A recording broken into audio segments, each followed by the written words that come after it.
ku Twitter mwebale mulimu gwokukola nga mulumba platform ezenjawulo kubanga mubategeeza ebigenda maaso mu Uganda mwebale nnyo mubaleetera njala kubaza abaana bali ku TikTok abawola n'obulenzi abakyavuga struggle mu ngeri yonna esobola mwebale nnyo mubaleetera temuvanga okwo njala kubaza bonna abakyali ku bwenyi b'ekitabo ku Facebook nga mukyakola live mukyakomenting nga mukyasharing nga mukola posts tukimanyi ti Facebook erimu obuzibu zino tujja kumalako nayo ate ojja tutambula nayo bulungi nnyo kale mwenna njala baagaliza okuba nti muli bulungi mwebale kukola omulimu ogwo bwe malaawo then ngenda kubategeeza mu kalowoozo ka leero kengendo bawa kagenda kubeera ka byakwerinda kalowoozo kalo ka byakwerinda ddala ku simu zaffe zino ez'obutambula egaludde naye kansooke nkwatemu due to poor network mwagala mugireko ebeerekeeza nnyo temuggyako vidiyo bahakazi mugiveeko temuggyako vidiyo bahakazi mugireke nze kansooke mbulira abantu bange benjagala babuulira bumale nveeko naye temuhakinga vidiyo eno baali bagezaako gijjako naye fere tujja kuba na mitima bibi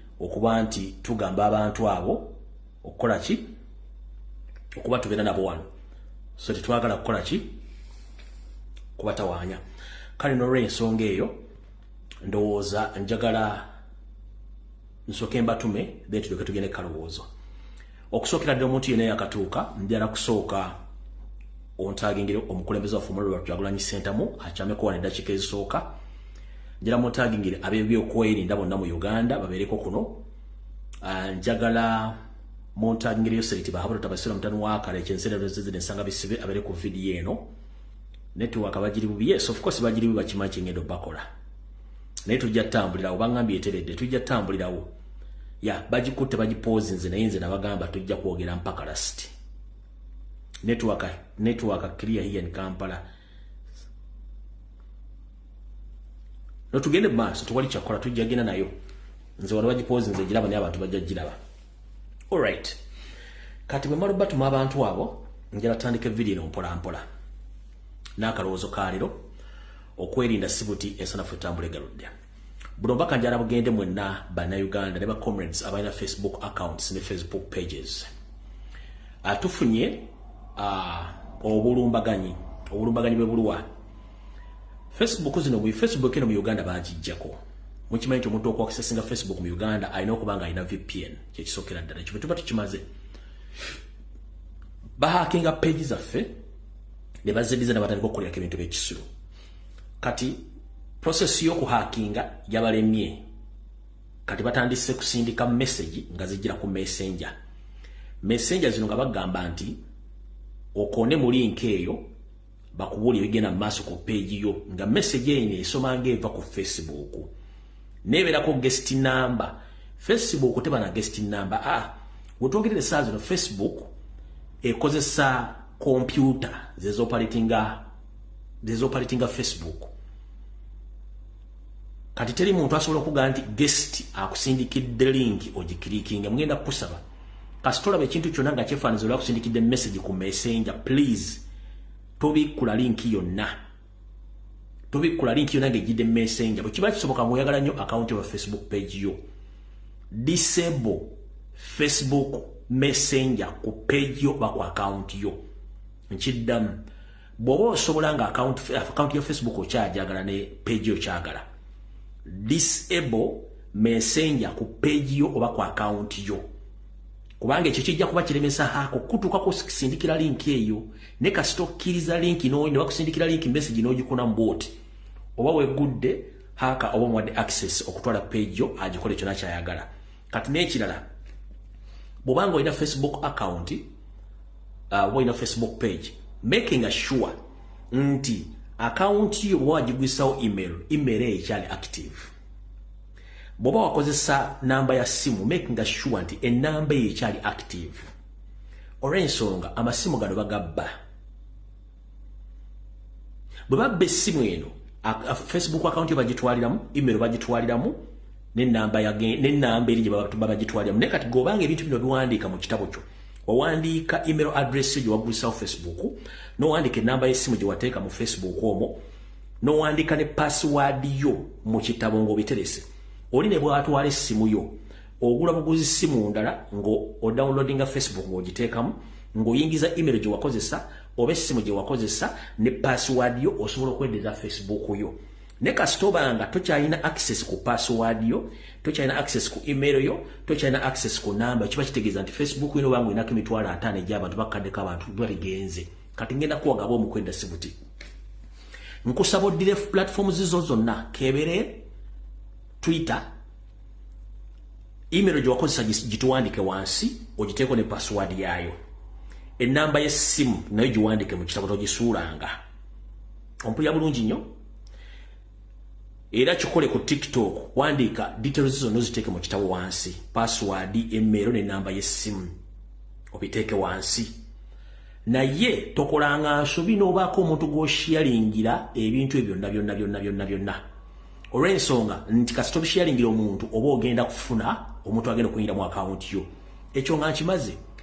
Togaba password yo ku muntu yina kuba ogaba password kiba kyangu nnyo haka okuyita mu account yo omuntu yinza okuba nga nnafu nga teri sekiwa najja nayingira mu account yo n'agitwala noba ng'ofiiriddwa account. Naye ng'ekikulu kya byonna funa akatabo wandika password yo, enamba y'essimu, email address. Niba batutte essimu osobola okuddamu n'ofuna account yo zonna zobakozesa social media dani okuba nga wabiteeka mu mutwe osobola okufuna obuzibu oba ofuna stress ebintu muli bikuva mu mutwe oba si kyekyo osobola okwerabira email enamba y'essimu kiba kizibu ogirabira naye bagitwala time gy'otwala ku replacing enamba eyo kiba kitegeeza nti oli asobola okufuna access ate duplicating enamba eyo naba nga na access ku details za account zo.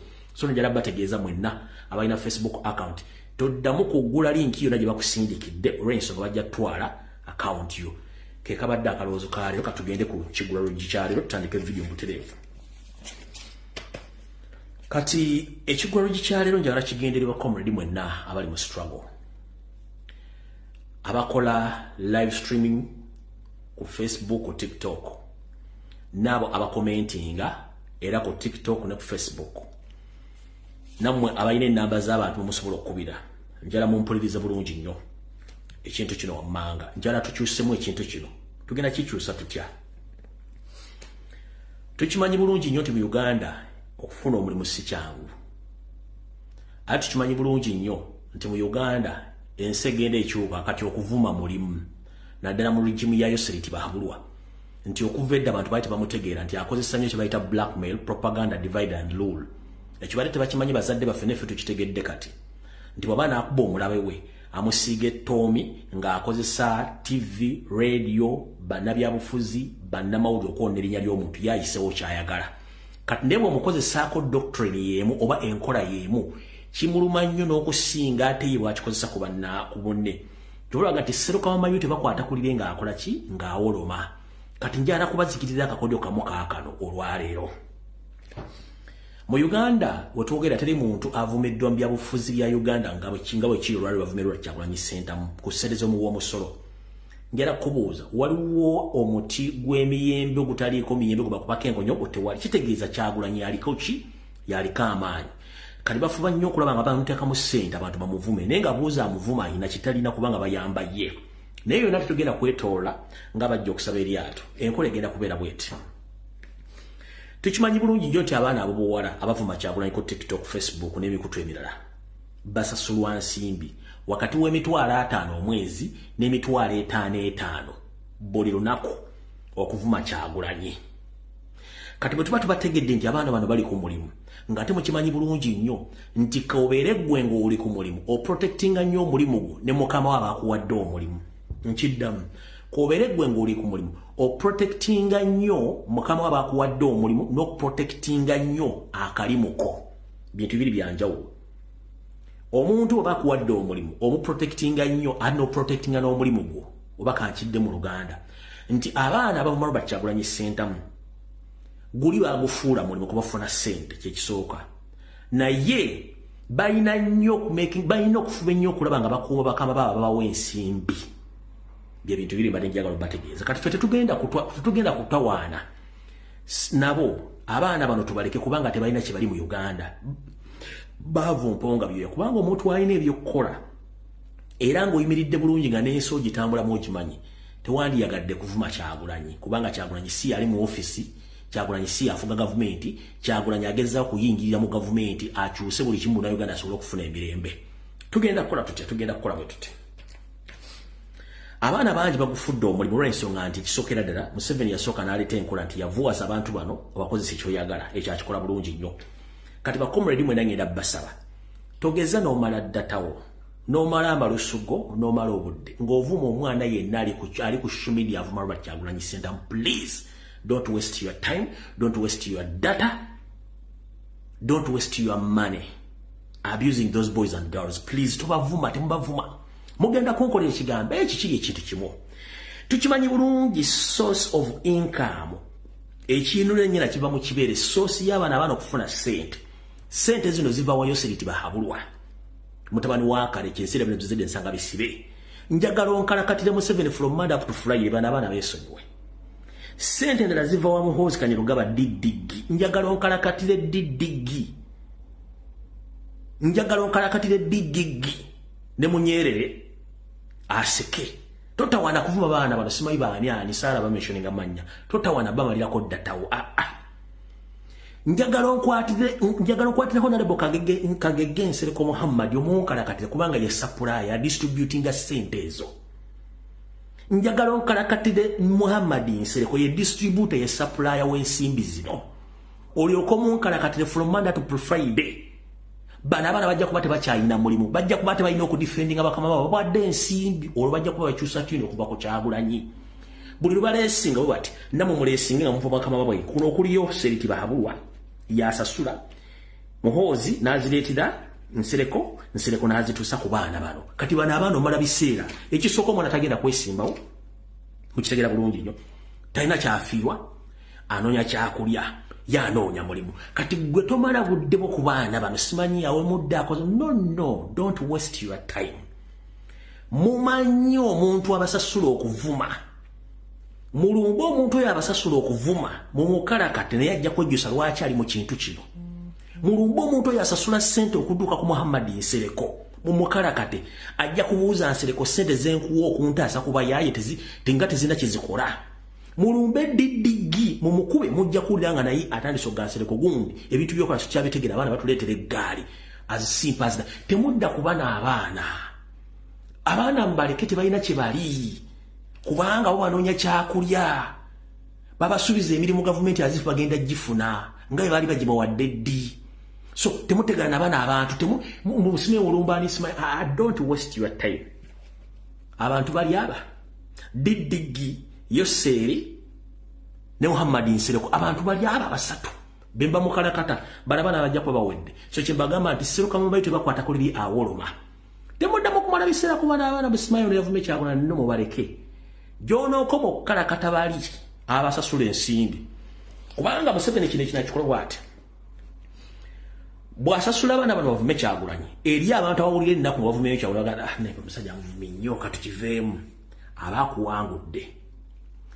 Eriyo abantu bebawulira bavume nnyo Kyagulanyi gye bakoma omuvuma banyiiga nnyo nabo bakola ensobi tebawemula oba ne balumba. Kiba kitegeeza oba oleesa olutalo balukuleetedde oba kwagala naawe oyingiremu aga mazina gaabwe no togenda yeeyo. Ensonga esembayo bwe bavuma nnyo Kyagulanyi ebeerayo abantu abafuna ekirowoozo ekyokubiri okusinziira ku bulimba bano bwe boogedde. Kati ebintu bibeere bibiri tokkiriza kuteeka mu kakunizo ako. Kyolina okukola obutawuliza bivume ebyo genda ku peegi z'abo abantu bonna unfollow oba report. Nkwegayiridde apo ekyasinza obwangu okuggyako akawunti y'omuntu gye bayita TikTok. Abantu baga abantu 30 bwe mu reporting account ya TikTok niwe wake emitwalo 3 ebanzigale. Olutalo tebalulwana nti ogenda kudda muntu omuddemu ekigambo no. Gwe kola tactical withdraw. Genda mu TikTok reporting. Nebo reporting emirundi ena per day. Abantu 30 muba mugi account y'omuntu ku TikTok. Abasinga okumwetaaga kulwana mugenda kulwana bano no. Wano muvuma baba supplying sente kikisooka ekyokubiri. Gwe kennyini keera ku machoga metinze ngenda kukwatagana balagale 30 within 10 minutes account baba mazogi blacklistinga. Wana akolera endala dde nga tufunyo n'abalanga 10 tubatadde wansi. Mukitegera unfollow, block and report. Olunaku nduka nti tugenda kuba account ya gundi nti ye ne mutula abantu 30 buli muna reporting emirundi 3. bugenda okola saa 12 nga TikTok emwereza message nti account yo eri mu lusuube egenda ne muddamu nenkera mu nnaku 2 mu kubya account z'abantu nga 20 nga zivuddewo temuleka nabana abantu wanazimbira TikTok endajja kuba nga twagenze ddawo twavuddewo kubanga nabo bawabireza mmwe nkidda bawabireza mmwe kati engeri gye bakikolamu gye mukikola so mbategezze kintu kyo mukitegeere temuleka nabana abaana tactics ziye zisatu esooka 1 lumba baba basasula eyokubiri block oba unfollow eyokusatu reporting account obudde omwana ngo commentinga ku page ngo omuddizo omulimu mu blocking kwatagane banno 30 mugenti olwa tusula account ya gundi mu reporting emirundi 40 munna kubbi wasigaza account mbaluka outuvuddewo njala tandike video lwale kubanga njala tugende ku speed ya iriri obudde tulina butono.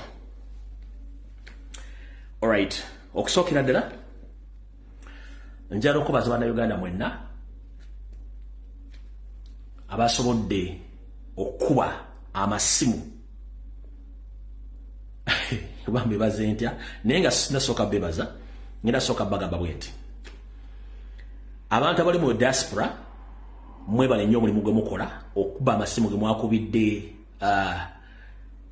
Jeno Kahanga Muhanga kojja wa Muhozi eyayingidde mu lutalo lw'okwagala okutemula Kyagulanyi mwebale kuba amasimu mwebalire ddala temujjanga okwo n'olwale mwongere mukubira amasimu kati gwali Uganda ngenda kusaba ekigambo kimu ojja genda ku musimu yo ojjeko ojje osoko ogende mu settings esimu yo osoko ogijje mu ani osoko ogiteke mu ani no nga tonna kubira Kahanga Muhanga esimu yo gyono mukubira ejja kujjanga tebasobola gifunako namba olyoko munkalakatire omutegezo obutembe bwabadde bokuvibbanga ne banga togeza n'okuba esimu ng'oli Uganda ng'ogirese mu nowuni nti namba ejja ntamanya gwe bodi no please nedda so kugende mu setting esimu giteke mu unknown olyoko mukubire oba kozesa esimu zineza okukimeza bazikyali obuno busimu olyoko munkalakatire ne banne mujja tegera kubanga abasajja bali ku pressure bategedde nti mission abantu bajigudde mukanengenda bategeera mu abali mu diaspora mu bali nnyo balidda kuba yakafuna amasimu agasukka mu 10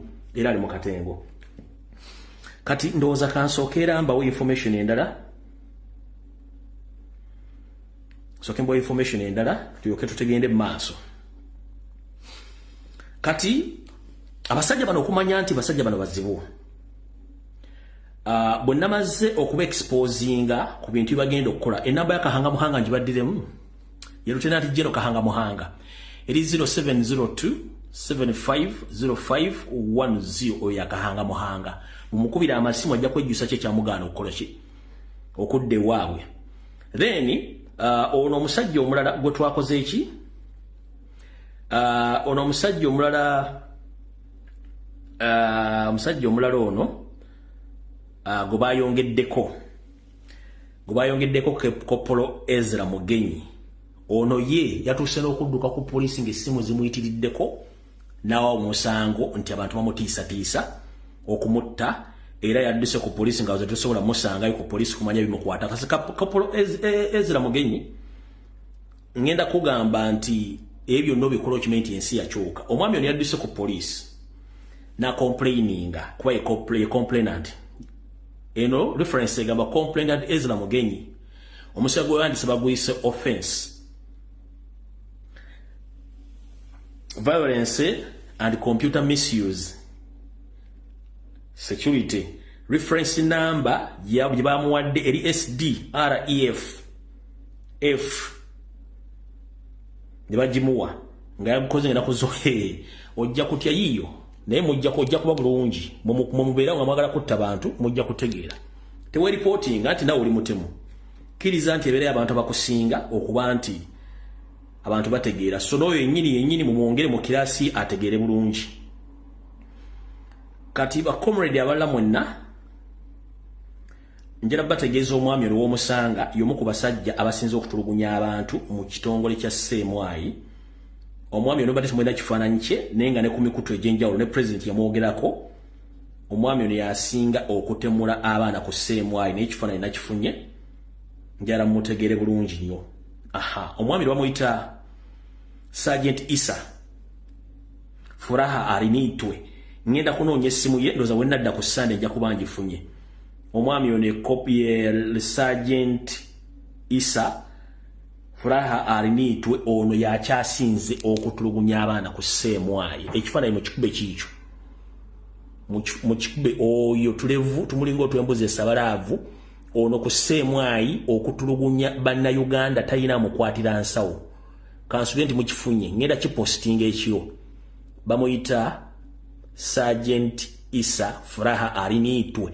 Buli mwana yenna abadde ku Ssemwayi amanyi omwami owotulevu yeka kufulu mu kutulugunya okusiba buloka ku busajja okusiba buloka ku busajja okuyiwa kamulali mu bukyala bw'abaana kubafumita ebiti n'ensonga z'okuleepinga omwami oyo mwali ndoze ekifaananyi mukifunye bulungi nnyo. Era ndoza no tuli mu mutulaba tulinga twambuzi esabalaavu. Ngenda kunoonya essimu ye nja kuba njibawa butereevu. Kati ndowooza katugende na wano lumu tuveemu ebyo mubadde mutegedde njala tugenda ku kino. Gwe omuntu yenna ng'oli mu Kampala njala sooka kujjukiza kano nako abyakwerinda. Mujjukira tabagamba ati boda eziri mu Kampala ezisinga obungi bitundu 6 ku buli 10 kati zijiddeko ba ISO n'aba Ssemwayi. Jevudde katuno Kampala State Council yagoba ku kioski obwa mobile money ne bu kioski obutontono obutudde byokola bujja mu Kampala babujjamu nga bagate bakirininga kibuga. Nenjala bategeeza buli ka kioski konna akapya akakomyewo ke mulaba. Aka kioski cooperating baba operative ba ISO ne Ssemwayi. Nkidda mu kioski wona Kampala State Council busingo bujja bumenya. Ne bu kioski obugenda budda bonna buli mu ba operative ba ISO ne Ssemwayi. So mugende nga mukimanyi. Ekyokubiri, Kampala Capital Authority yagoba abatembeeyi bonna mu Kampala district ngero kukwata kuba musangwa na goba. Abatembeeyi balimu ebika bingi, eri abatembeeya ebyokulya, eri abatembeeyi ebintu ebikalu, eri abatunda abagula amacupa, eri abagula plastic bicha abatembeeyi bangi nnyo n'abatunda. Kati waliwo abatembeeyi mbale temanyi nenga mubamanyi. Omutembeeyi atunda ebinyeebwa, atunda ebikajjo, watermelon n'ebintu ebirala. Kati njala bategeeza mbere begendereza nnyo. Abo bonna bagoba mu Kampala naye mulimu abatembeeyi abalimu nga bakozi ba Ssemwayi na ISO nga bambega bebaluwa. Wosanga omutembeeyi yenna nga atunda ebinyeebwa ku kkubo mu galaji mu bibanda bya firimu oba mu arcade oba watobuuza oyo abambega bonna bategedde bulungi nnyo. Kati waliwo bambega abali ku makubo g'e Kampala be mutamanyi.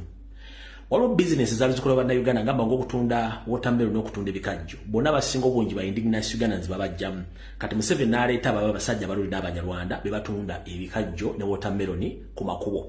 Era nga tesobola mukwatako poliisi esobola okukwata omuntu apaakinze ku pavement waggulu ng'akanika boda ye oba ng'ayina gw'alinda oba ng'ayimiridde mu kifo ekikyamu poliisi esobola mukwata naye tebakwata bana basajja abatunda watermelon n'ebikajjo naye nga gobo mutuukako ng'omuntu mubuuze license oba agiine mukkizo kopati tebalina license ezo kati be bano wano wammanga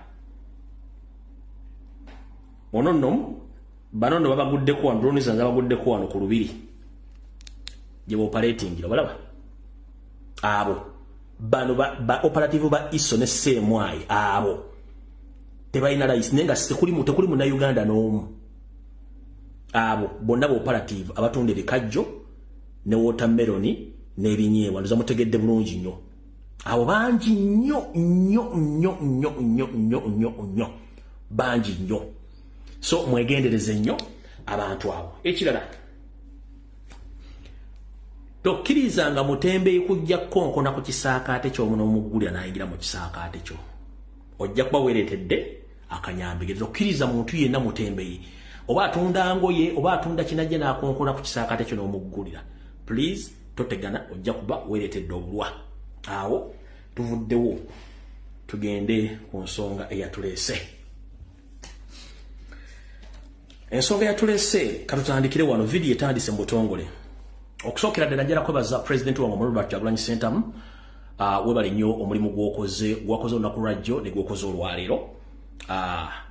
Si gwa abantu banafu newankubadde nti bannayuganda basinga obungi kyentegeddeko baagala enkyukakyuka naye ate tebaagala kulwanirira buyinza baagala nnyo okubeerawo babakolere buli kimu kibasange ku lupapula n'ekyo twakimanya era tugenda kidiscussingako olwaleero ekikulu ekyaffe kyekiruwa ekyaffe kyekino ffe tulina okukola omulimu omutuufu gwe tulina okukola abasigadde bajja tusangayo tutya bwalagidde buli muntu okusimba ekitooke mu kinnya we kiri kino kyali kikakata ku buli munnayuganda buli district we yabadde ne ku kyalo waali ne ku kuba erikyama ewuwe n'osimbawo ekitooke ogwo gutali musango kubanga okwekalasa amateeka gwe guli mwena ba comrades abakoze ekintu ekyo mubalinyo balira ddala okuwulira omulango gwa president naye mu kkoweri erimu wano wenjagala okusooka okukuddira mba NRM propagandalist ne bannaffe abamu batategeera nsonga za byabufuzi bwe zitambula kansooke mbanyonyola mwabudde mugamba nti ate president yalagidde ate n'atava waki yasuze waka ate n'atavaayo kati the logic is here ebintu byonna president byewalagira okukola essaawa zino abibagamba in the principle of the line of the duties olw'ensonga akimanyi bulungi olukuŋŋaana lwa namukwale mu Uganda lulimu abakulembeze aba buli kika ku level zonna aba president batune bonna ba delegates abazze bonna abasinga obungi tamanyi bifa mu Uganda kati Museveni tasobola kukola fujjo liyitiridde during this period ng'ali eri mu namukwale bugenti Kampala ekibuga kitabuse tasobola kukola fujjo eryo kati kyabadde alina okukola kyekiruwa president okusindika message egende ku international level yabadde alina okulagira bannayuganda okukola omulimu kati ye asigale waka mu kusigala ewaka bannamawulire bonna batasobola muwandikako nomuwandika obadde bayinda okumuwandikako nti Robert Kyagulanyi Center mu Eke Bobi Wine bamusibidde makage ali under house arrest nchiddamu bannamawulire batasobola kupostinga Kyagulanyi ng'akoze ekirungi bonna badde bayina okumuwandikako either ku local oba ku international level nti the opposition leader in Uganda is under house arrest while the NAM summit is also taking place in the same country Uganda Kampala okitegedde bulungi yabadde alina okusigala ewaka nga talina kufuluma kuba yabawadde order mugende musimbe buli mukyagala asimbe ekitooke kati y'okufuluma kyali tekijja kukola mawulire nnyo ng'omuntu asigadde waka ne bamuwandikako the leading opposition leader in Uganda is under house arrest kyabadde kikola amakulu mangi n'amawulire okwetoola ensi yonna nga bwe nabagambye nti amawulire gano New Vision bukedde monta tebasobola kubiwandiika ne international news medias zakikapitalinze ekyavuddemu ne local medias ne zikiwandiika kati yaba yasikoalinze mirundi egisuka mu jamuwadde mulolezaako kubanga ffe ntegeera afamu yanjawulo eri ategeera essaawa zino wenjogerera eri agenda otegeera after this live eri ategeera after 2 days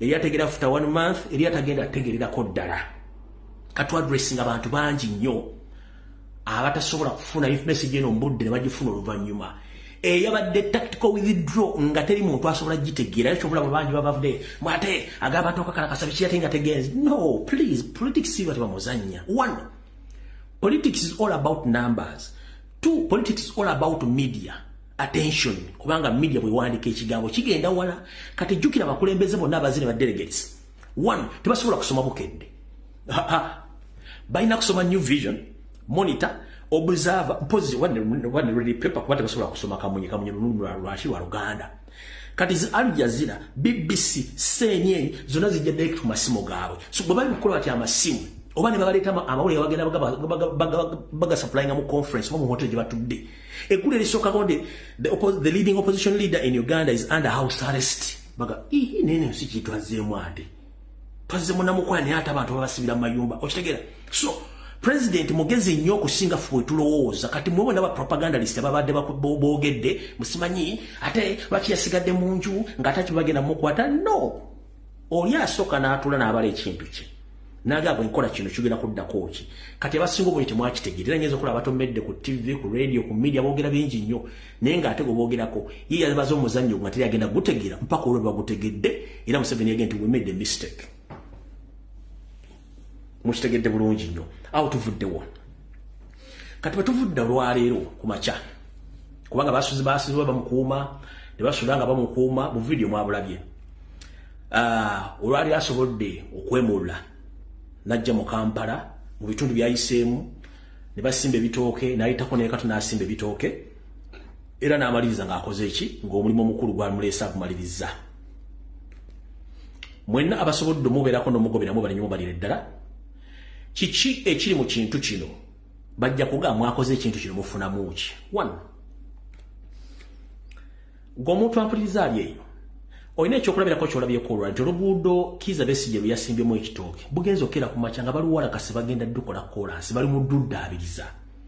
Eyo ye message gwavuma Kyagulanyi olwala ovuga vitiizi ovuga lawuumu ovuga Range Rover ovuga Mercedes mu nguudo z'e Kampala shock yo tesobola kumalako myezi 6 eyinza n'okukubira within 1 week olw'enguudo embi. So Kyagulanyi ne banne bakola ekintu ekyo ky'okusimba ebitooke mu nguudo ne bazikola ani ageyininga okusinga munne awagira NRM Uganda awagira NUP Uganda awagira DP Uganda buli muntu asobola okufuna kyafuna mu kintu ekiba kikoleddwa ku olwo kyovula nti abantu abaparticipatinze mu kintu kino babadde ba locals nga ba leaders babadde batono tubabalira ku ngulu ba MP badde nga 3 ba councillors banga 6 okwetoola eggwanga lyonna ne tulina abakulembeze b'ekabalo bayitirivu nnyo naye nga abantu abakiparticipatinze bantu ba bulijjo kati bulijjo mbagamba tetwetaaga abantu bangi nnyo okukola kintu kubanga abantu abangi obuseera ebisinga batulemesa kati gwe kino ekikola obuuza nti mwakikoze mwafunyeemu kimukulu. President gwa talwana naawe wabula ayamba ggwe olw'ensonga nti ekintu kyakola akikola akubuulira nti nyamba ggwe kubanga buli kimu yakirina ayina emmotoka 1 gye mwamugulira abalonzi be teyita mu masasi erina shaka buzoba zisobola okuyita buli wamu weeyita naye gwe amuvumu ovuga vitiizi ovuga lawuumu abala tutambuza bigere tulinganga nfudu abala temusuubira nagula mmotoka nga sole zibagudde ku ngatto naye ng'ate ogamba ati kala tebasinga ebitooke kitegeeza kisebo eyo sayini eraga ensi nti eri mu mbeera mbi mu infrastructures okitegedde gyensonga lwaki tubagamba mubeere mu bintu bino nga mbitegeera bulungi nnyo kati mba nkutegeezezza impact y'ekintu kino more is coming ebijja bijja eringa rehearsal oba practical rehearsals eziri mu kukolebwa ebintu bigenda okujja mugenda bitegeera bulungi nnyo. Kati njagala tegeeza mwenna abakulembeze abalonde okuva ku LC2 LC3 mpaka ku member parliament bakulu mbalamusiza nnyo kansulete muli bulungi abasinga obungi temwalabiseeko mu kusimba ebitooke n'okukubiriza abatuuze okusimba ebitooke tosala gwakawala nga tonnawuliza gwaki gwakalenzi naye ngenda basaba ku lw'abalonzi bammwe n'obulimu balina bataata omulimu gwe twatandiseko president gwe yatandiseko tegwatandise ebyo tugenda kukomajjo tugenda maaso. Uganda erina ebizibu bingi nnyo bino ebintu bye tukola essaawa zino kabe Kyagulanyi ng'afuuse president abikola naye bagenda bimukola. I'm well loud and clear. What we are doing right now, even if Bobi Wine becomes the president of Uganda and he doesn't do the same, other people, they will do the same things against his regime. Ebintu bye tukola okulabisa amalwaliro enguudo enfuga embi okuwambibwa bye tukola olwaliro okumulisa Museveni ku byatakoledde eggwanga era naye mu regime abazi nga Kyagulanyi president n'asuulebwa nabo nga takola bintu era abantu bamwe bagenda mulwa mugenti ebintu byokola tebikwatanga ne batusuubiza okitegeera. Kati gwe omukulembeze omulonde atasobodde kuŋŋaanya abantu kubaga tugetu bane tubasaba omulundi oguddako oba nkyo mwekuŋŋaanye kubanga politics is all about activism. Kuteeka bikolwa mu nkola kwemulugunya kuteekawo bintu abantu balina okutegeera kumukitegedde bulungi nnyo kyetukola olwaleero bajja kikola muri jimu empyangeze nti naffe tulemeddwa okukola bali bali mukola kibali mukola kyetugezaako okubalaga. Kati gwe omukulembeze atasobodde kujja sigenda kunenya kuba tewatuwadde ensonga ate saategere lwaki tewazze naye bwe tubanga ffena tuli ku kozi y'emu yakuggyako Museveni yakulabisa Museveni nga tetunoonya bifo kutula mu yafeesi kiki ekyakuganye okusindika abantu bonawe kennyini okujja okwetamu kusimba ebitooke kubanga president bwakugamba nti afande sirwana naawe aba akutegeeza kino.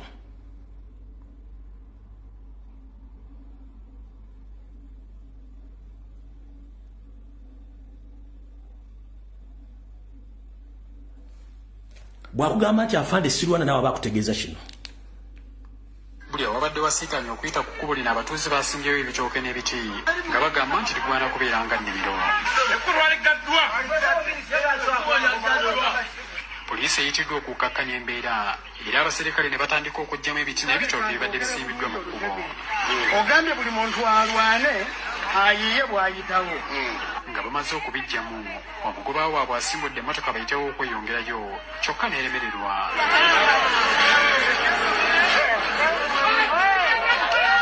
Abatuuze basoose kussa poliisi kasiiso kyokka oluvannyuma ne bajja okuyamba bagisindike wabula nga balafuuba n'okugisindika eveewo ekutusa akako neera n'ekwama.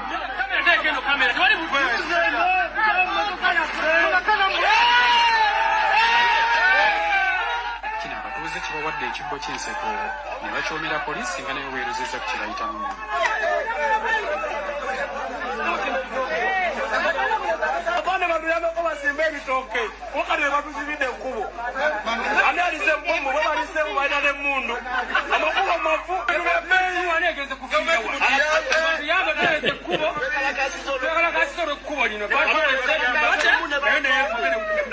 Wabaddewo ensiitaano emmotoka ezisomba obusenyu bwe zizze nga zaagala okuyitamu.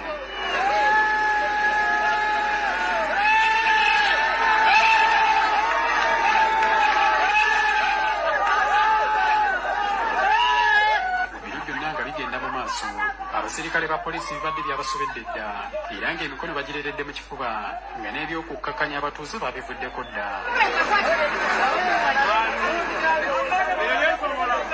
Disitulikiti y'e Nakaseke evunaanyizibwa ku kilomita ezisoba mu 400 ez'enguudo kyokka ensimbi ezigiweebwa ku mulimu guno ziri eyo mu bukadde 5 zokka. Mu kiseera kino eky'enkuba amakubo mangi mu disitulikiti eno tegakyayitikamu. Habert Kamoga, NTV Akawungezi.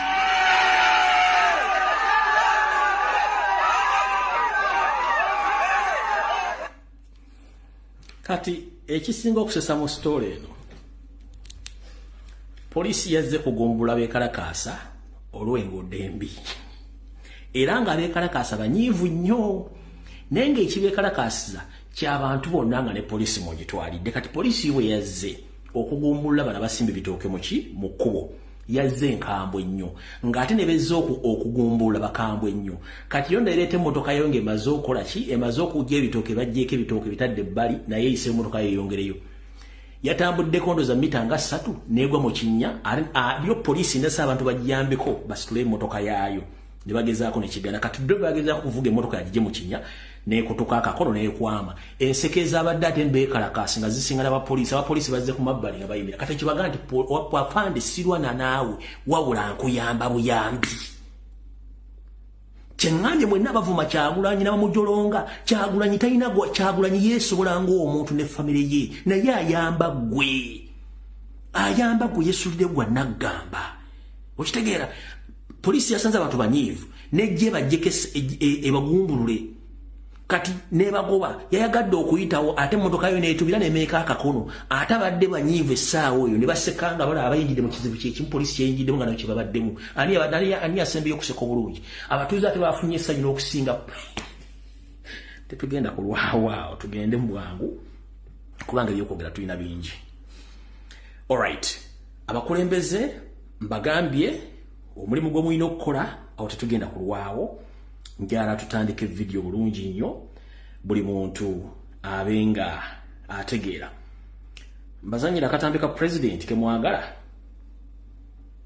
okujjako njala kwebaza n'omukyalo ono member parliament akiikirira Soloti nendo ze tugenda gendayo oluvannyuma. Katutandike ne ekyabantu okubremega bwa Kyagulanyi center mu kibagandi mu kitegedde bulungi nnyo. Na information ikasoke hiyo njiteka na maloko yisa kwenye liwan wait.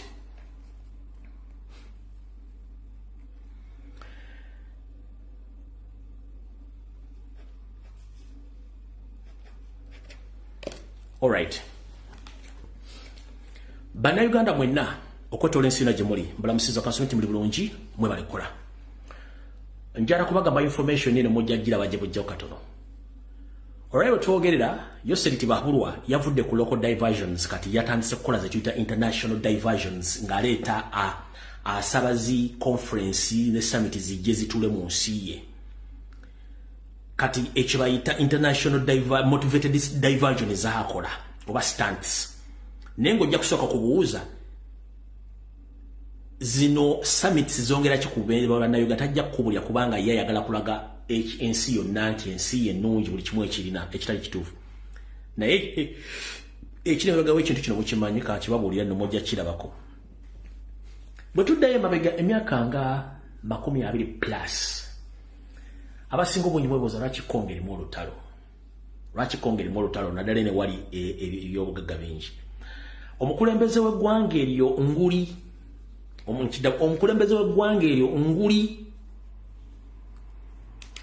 bwe ngamba nguli amanyi Oluganda kitegeeza omugenzi manyi Abaganda balinanga ebigambo bingi nguli Mubutu Seseko Wazabanga yatuuka ekiseera nga naye afuuse kaliba nga tagambibwako dictator yalina okubanga akozesa abazungu okumukuuma mu buyinza nga abasayiningira contracts okubawa mineral deposits mu Congo kubanga basima ebyobugagga nga batwala nga bamukumira mu buyinza until bannansi b'ekyanga ne bagamba nedda ekimala kati nguli Mubutu Wazabanga akakodyo ke yakola okuleka abazungu basime ebyobugagga yasigala no Kinshasa n'ebitundu ebirala ng'afuga tewali tabu kyekyaviirako n'ebizibu biri mu Congo essaawa zino kati mwina kye mutamanyi olwaleero kuno yosere kwoli kuno ne kansooka ntegeeza international committee nga sinagenda waawo. Ladies and gentlemen, especially all the delegates from different countries, my names I'm called Lumbuye Fred, aka Chemical Ali. I am a concerned citizen of Uganda, based here in Turkey. I'm here to inform you, ladies and gentlemen, that whatever agreements you are signing with Museveni, those are fake agreements. First and foremost, you are dealing with the mafia. Museveni is not a citizen of Uganda. Its own record, Museveni is not a citizen of Uganda. Whatever agreements and deals is giving you right now, you are dealing with the wrong person. Whatever loans you are giving him right now, you are dealing with the wrong person. Because at the end of the day, you'll not gain anything because he is not a citizen of Uganda. He came in power in 1986 by the use of gun. And right now, he had been killing, kidnapping, torturing Ugandans to stay in power as we speak right now. So whatever deals he's giving to you, whatever money you are giving him, whatever meetings you have with Museveni, you are dealing with the wrong person. Museveni is not a Ugandan. If you want to prove me wrong, let him tell you his real names since 1966 up to now. He had been changing names. Up now, still keep changing names. He doesn't have any birth certificate which shows him that he was born in Uganda. Previously, we asked him about his education qualification. He didn't produce anything. So Museveni is not a Ugandan. You are dealing with the wrong person. So when time comes, the man is out of power. Don't claim each and everything concerned about Uganda, because we don't know him. He's a pirate and his group, including himself, his wife, his kids, and the entire cabinet. The biggest number of them, they are not Ugandans. All of them, they are from Rwanda. If you want to prove that Museveni is not your Ugandan, ask him to bring his birth certificate. Even his son, the Muhoozi Kainerugaba, the DDG, he was born in Kenya. He is not a Ugandan. So you are dealing with the mafias, and you will gain nothing at the end. So whatever agreements, deals Museveni is giving you, you are dealing with the wrong person.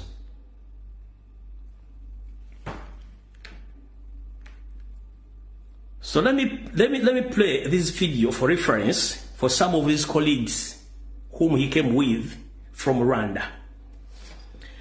This gentleman was killed some time back, around 1993, when he was ordered to take some Rwandese back to Rwanda to fight for their nation. He's known as General Fred Gisa Rejema. he served in Ugandan army, including Paul Kagame, the current president of Rwanda. But this is the real proof that all these people are not Ugandans. They're just camouflage. Here's the video when late Fred Ezekyama swearing in as a Ugandan to serve Uganda as his own country.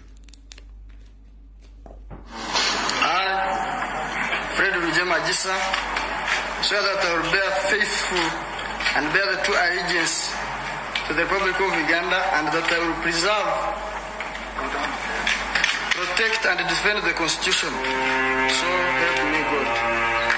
Tunulira olutalo lwa NRA olwakungulira ddala emyaka 5 mu kitundu ekyeruweero. Olwaleero tutunuulidde abantu abatambulirwako ensonga ku mugendo gwa Western Axis ogwali gukulemberwa Fred Ezekyama ssaako n'eggimu mu mwezi.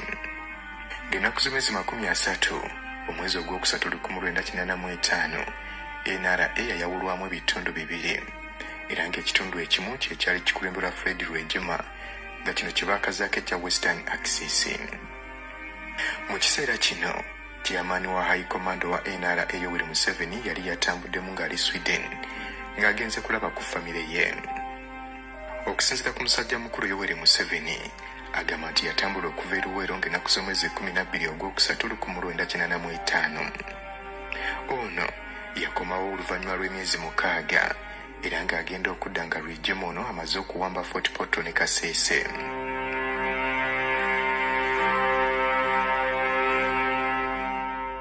Omukulu ono okugenda gwali mulundi gwakubiri ng'ava ku front line era ng'ogwasooka gwaliwo mu January 1981 era nga nagwo yamalayo myezi 6. Yadde ng'olutalo luno lwakungulira ddala emyaka 5, abamu ku balwanyi bagamba nti mukama waabwe mu nsiko yamalayo myaka 4. Wabula ye musajja mukulu Museveni agamba obutabwerawo kwe mu nsiko yalinga alina emirimu gy'abaagenze okukola okugeza ng'okunoonya emmundu. Abamu ku baazirwanako bagamba nti omukulu Museveni bwe yavanga mu nsiko yagendanga okudda nga waliwo obuwanguzi obutuukiddwako era nga sali musale ye yabumutegeezanga. Abamu ku baazirwanako baategeeza nti singa omukulu ono sale yamutegeezanga nti ebintu tebitambudde bulungi tebasuubira nti yalikomyengawo. Ekiwayi kino ekya Western Axis ku ludda olw'amagye kyali kiduumirwa Fred Ezekyama kyokka nga ku ludda olw'ebyobufuzi kyakulemberwanga Vice Chairman wa NRM Moses Kigongo. Jimu Mukwezi yali akulira ebya intelligence ate nga Chief Ali yali aduumirwa battalion ey'11. Era ng'ono yakolanga ne Kano Samson Mande era nga mu kaseera bwe baawambira Kampala Mande yali aduumira battalion ey'15. Abamu ku balala abaalimu mwalimu Kano Nuwe Amanya Mushega ssaako ne Kano Tomu Butime. Battalion ey'okutaano Brigadier Stephen Kashaka gye yaduumira ne Kano Ahmed Kashiringi yawerekerako Ezekyama okubeera nga bamuyisa mu kafo akaali kagambibwa okubaako obulabe ak'ebukomero. Era nga mu kifo kino Stephen Musisi we yafiira bwe baali nga bamaze okutuusa Ezekyama nga bo baddayo mu kitundu ekyeruweero. Era nga bonna abaali abalwadde n'abaali nga si balwanyi baagenda n'ekibinja kino ekya Ezekyama. Era tetugenda kulwayo. So, the international community, whenever you are in NAM Summit, you are dealing with the wrong person. Whatever agreement you are doing with 7, those are fake agreements. We don't know, and we are less concerned about all those agreements. The reasons to why that gentleman organized those summit, because he was chased away from getting loans or to access loans from International Monetary Fund, World Bank, the Islamic Bank, Africa Development Bank, and other big institutions where he can get loans. So now he's stuck without money. So he had to bring or to organize some groups of individuals to come in Uganda and be given areas of operation. I'm coming down there to show you. So mutegedde bulungi bana basajja bonna si bana Uganda. Kati okubazzaako eri mbega njagala tusooke tuzannya akatambi kanako mukategeere. Omwami ono Yoseeri yabagamba nti yayina tatekala abantu 27. Naye tugenda tugwa ku information yabaga nti abantu balina information mugituwenga. Bukyanga bulamu bubeera toyogera ko kintu kirimu malizima agamba neno video mugera kulega kigamba agamba we deceived embassy lole yabatwala okulumba kabamba eyagisaba yali musajja Muganda naye gobagisaba yali musajja eyagisaba yali musajja bagisaba musajja Muganda ne bamala mulimba no twala lole yi wewulirireko. This is 1986 and the 6th of February. On this same day, 5 years ago, 27 of us left in a lorry from my house, the house in which I was staying in Makindye, and went to attack Kabamba. We had directed the target carefully, and we knew what was going on inside the barracks. We managed to deceive one businessman into giving us his lorry, which could accommodate us, as well as cover us from public view, because we left in the evening around. We had directed the target carefully. We deceive what was going on inside the barracks. We managed to deceive one businessman into giving us his lorry, which could accommodate us, as well as cover us from public view, because we left in the evening around 6 o'clock. That lorry was obtained by deception by one of us by the name of Lutaya. We went with that lorry and one or two other vehicles up to Kabamba, where 2 companies of Tanzanians and 1,400 Ugandan trainees. Mukatabo ke awandika yagenda n'abantu 27 basi lolo eyabatwala balimba omusajja nnyiniyo ne bagimutwalako. Bwe batuuka bifunga tebanatuuka ka bayina abantu olwedde 1700 abali ba training de Tanzania ne talina n'omu gwasobola kwogerako wadde no ayogera ku 27 kakabadde mu katono nnyo wano abantu wano 1700 bayogerako. Where 2 companies of Tanzanians and 1,400 Ugandan trainees were 1,400 Ugandan trainees. Talina wa mentioning linnya lya abantu bonna mu abaali bavudde Tanzania okumegattako ye abalaba bya 27 era akugamba 27 bwe bakuba barracks namba kye bayita barracks mukimanyi bulungi Kabamba kuba yali barracks esinga obunene mu Uganda naye yakugamba 27 bwe bakuba barracks. Awompitidde obuyitizi kali kansoke mbanyonyole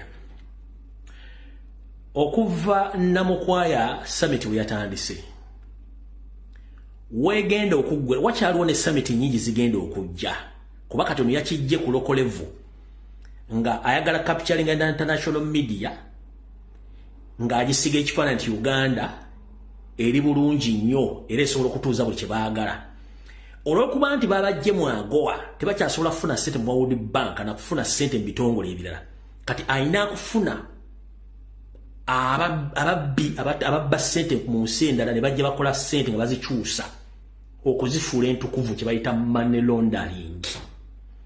Mu process ya money laundering yagenda kufuna mwatya wane wali okulya n'okukomba essowaani. Bano bonna abazze mu summit eno bage abamu ennamba esinga obungi bagenda kufuuka ba investor ne bagenda ku investinga mu ki guno gwe bayita omusumaali ogusembayo mu ssanduuka ya Uganda ogitunda nga mbadiddeyo ke babega mu bintu by'e Congo na kyemalira mu butu bwe yakolanga omusumaali ogusembayo gwegulwa. Mugenda for the first time mugenda kulaba kye tuyita massive land eviction okwetola eggwanga lyonna. Nkiddamu mugenda kulaba kye bayita massive land eviction oba evictions across the country ewali rich in mineral deposit okwetola eggwanga lyonna.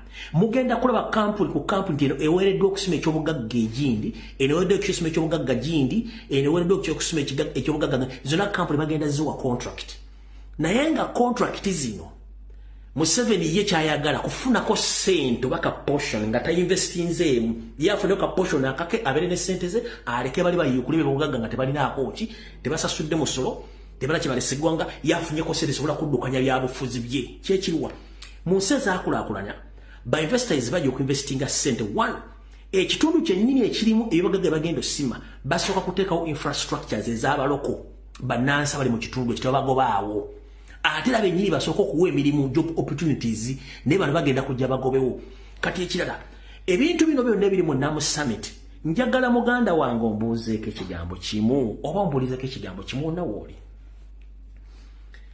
omwaka mulamba gwe tukubye ennyuma ow'emabega wali owuliddeyo ssetteeserezo w'eggwanga nga bateesa ku kigambo kyonna ekirimu okukyaza olukuŋŋaana oli ku mutenda gw'ensi yonna ng'era n'ensimbi ezigenza okutuza olukuŋŋaana luno zaayitako mu bajeti njaluddeyo vidiyo nga bateesa naye ng'ate ku ndagaano ezikolebwa mu Namukwaya Summit ziwaayo ebyobugagga bya Uganda byonna okubiguwa abasajja bagende babisime naye ng'ate ebyobugagga bya Uganda byonna bannayuganda birina okuweebwa nga biyise mu Parliament nga bakkiriziganyiza nti kino nakino kyekirina okulwa ku bannayuganda kati mugenda kulwa kye bayita okugoba abantu ku ttaka mugenda kulaba nga mawulire ti kampuni gundi bagiwadde okusima ebyobugagga egindi eyo yefunye kati kampuni ezo zabatamanya nga babeera mu nsi ezo nga banawo babbiyo ssente baagala zirongoosa kyembagambe kye bayita money laundering beefuula ba investor bakola companies ne bayisaamu ensimbi ne bazikolamu amagoba ne ziryoka ziddeyo mu nsi zo bokotola ensi zonna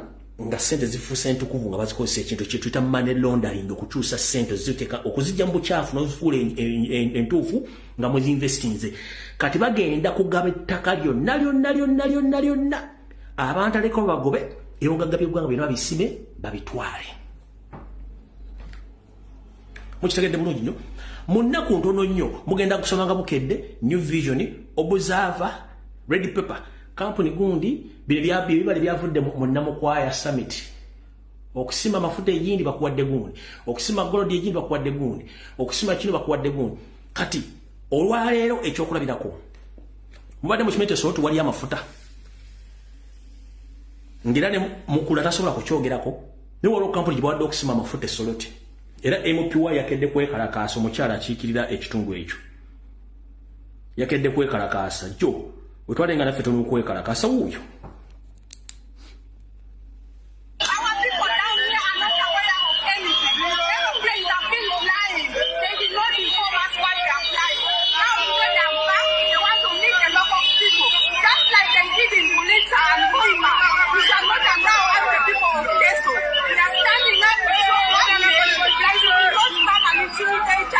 on our own land and minerals. You must come and meet the leaders.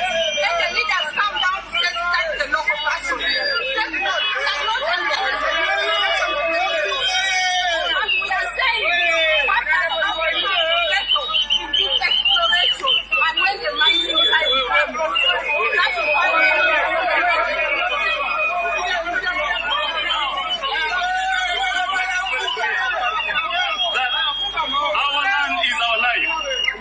our minerals is our life.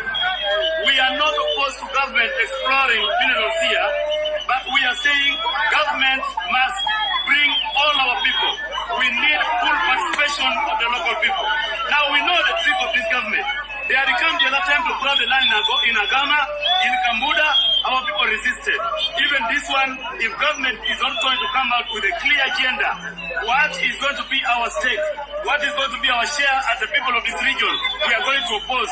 Why we suspect that there is something fishy here? They have organized this meeting without involving us, the local people.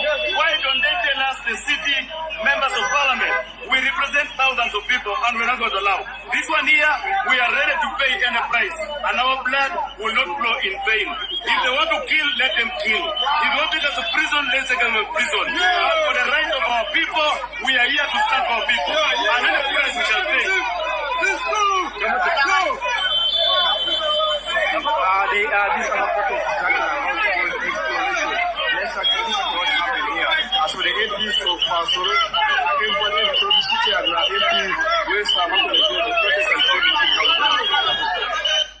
nozamutegedde ebimu ku bintu ebigenda okuva mu butabanguko bugenda okuva mu meeting eno kubanga mulimba mafias abasinga obungi abazze nti bagenda ku investinga sente ng'ate balina ekigendero kyabwe so mulindeko bingi bigenda kujja mujja tegeera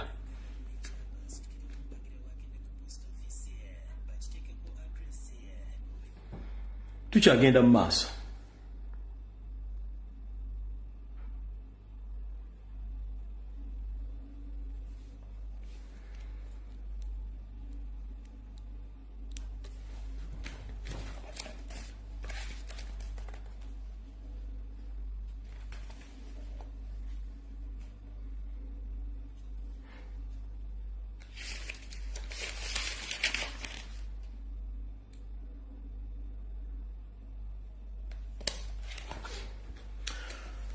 nga tuli ku social media kuno abasinga obungi tuli balowooza tuli mu kusiwansana okumazi bye twogera tubitegeeza ate era tebirina makulu naye nga bagamba nti amamesa amagi tegeesimira bunnya ekituufu era amamesa amagi tegeesimira bunnya nze ndi musanyufu olwa comrades mwenna ne bannayuganda bavudde okulaga obutali bwenkanya kwekalakakasa okusimba ebitooke naye ebigambo byange bino bijja kutandika mu session eddako njala mbiwulirize bulungi mbikwate bulungi nga ngenda sinzira katambi kana akayo seeri mbawe mutegeere katambi kano kaliwo 18 mukawulire bulungi nnyo yo seeri nga atokomoka omugambo. I have justice for forming a new party is that we want to solve the missing link. Where is the missing link? What's wrong with Uganda? There's that question. What's wrong with you Ugandans? You are always in Yoseri yabagamba kyatuka ku bannayuganda buli kaseera mbeera mu butabanko twagala kujjawo eby'obutabanko tandika okukola ebintu nga tweyambisa amaanyi ag'enjawulo ebigambo bive mu bigambo tutandike ebikolwa yekye yakola okusinzira nti abantu abasinga obungi baagala enkyukakyuka naye balina akatengo njala kujjukiza bannayuganda abantu abasinga obungi okuyamba ku Museveni okujjako gavumenti y'obote n'abalala bali bakoye government nebikola byazo zonna ziri enkalira nga bazikoye bulungi nnyo bali obukadde bwe sijja kulimba mbiseera ebyo naye ndoza bali busukka mu 15 bali busukka mu 15 bali bakoye bulungi nnyo nga mukoyo olwaliro neera mwalimu abantu abawagira government nga tebaagala ziveeko era nga balya bulungi nnyo basula bulungi nnyo buli kimu bakirina ngera bwe kiri olwaleero waliwo abali obulungi basula bulungi jo basomesezza abaana bagenze e Bulaaya ngera bwe kyali kuba tebina njawulo nga nabo balina obuyinza obuwamba n'okutta naye Yoseeri talina lunaku lumu yagamba nti ninze obukadde 15 bonna tusikona bwe tugende tukole ekyokukyusa gavumenti yakikola yasimbula n'abo 27 yali yeesiga n'abalala ne bamwegattako. Lwaki njagadde okukola statement eno kansooke mala okutegeeza bakomrade bannayuganda mwenna omukulembeze omulumba Kyagulanyi Ssentamu ffenna gwe tukkiririzaamu yakutte emmuliso okututwala ffenna gye tulaga naye kyangu nnyo Robert Kyagulanyi Ssentamu omuteeka mu busibe obw'omunju n'atafulumamu kye tuyita house arrest. Mwagala tugamba nti bwe bateeka president mu under house arrest okukyusa eggwanga kukomaawo nedda singa president taliiwo ffe bannayuganda tusobola kwekolera kintu kino amazima gali tusobola okukikola era president abanga ali mu house arrest still tukyosobola okukikola kasa tufuna okukkiriza kwekulwa okukkiriza kwekuno. Omukulembeze bwe yali Katonga yabagamba nti tulina okukozesa buli nkola yonna esoboka okuggyako regimu eno nga twekalakaasa n'abasobola okukola emirimu egy'enjawulo gamba nga okukozesa amaanyi kuba mu constitution ekukkiriza nammwe muli baddembe naye provided nga nze siriimu nzize ebbali kubanga bajja kugamba nti nze omu ku bantu abakoze eki abakubiriza abantu okukwata emmundu. Mu mateeka amatuufu kiri bwe kiti Yoseeri engeri gy'atambuzamu ebyobufuzi bye abitambuliza nnyo ku kye tuyita blackmail. Kati ye bw'omugamba politician n'omugamba ne activist abantu bano babiri bombi tasobola baawula. Amanyi nti politician the same time asobola okufuuka activist n'amufuukira ekizibu. Kati ku international level n'ebyobufuzi biri ku international level omuntu yenna ng'oli politician tebakusuubira kweteeka mu layini ya kola bikolwa bya action kubanga ye Museveni olaalonga ebbanga lyonna zaagamba nti ab'oludda oluvuganya be bakola obuvuyo obuviirako okutta abantu. Kati tayagala muteeka mu kifaananyi ekyo kyonoona erinnya lye ku international level nti muyeekera ye Museveni kyagala okuteeka ku Kyagulanyi mu kimuyeekera bw'akuteekako ekigambo ekigamba nti muyeekera waddembe okusalako n'akukwata n'akuteeka mu kooti masho ey'amagye ng'akutaddeko buli kyonna kyayagala n'akusiba n'ebisumuzo n'abisula mu kayuyonjo.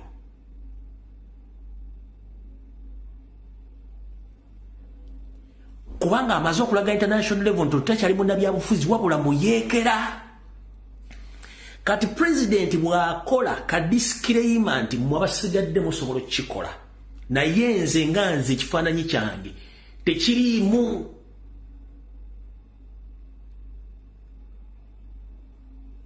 Era mujjukira byabadde ku CNN ng'amubuuza ekibuuzo yagamba nti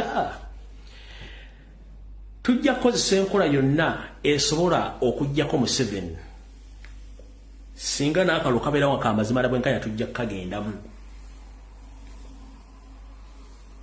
Naye omuzungu yandikubuuzizza ogenda kukozesa enkola yonna okuggyako Museveni nkola ki? Babazungu bamanyi elections zenkola ezikolebwamu kukyusa obuyinza nkiddamu.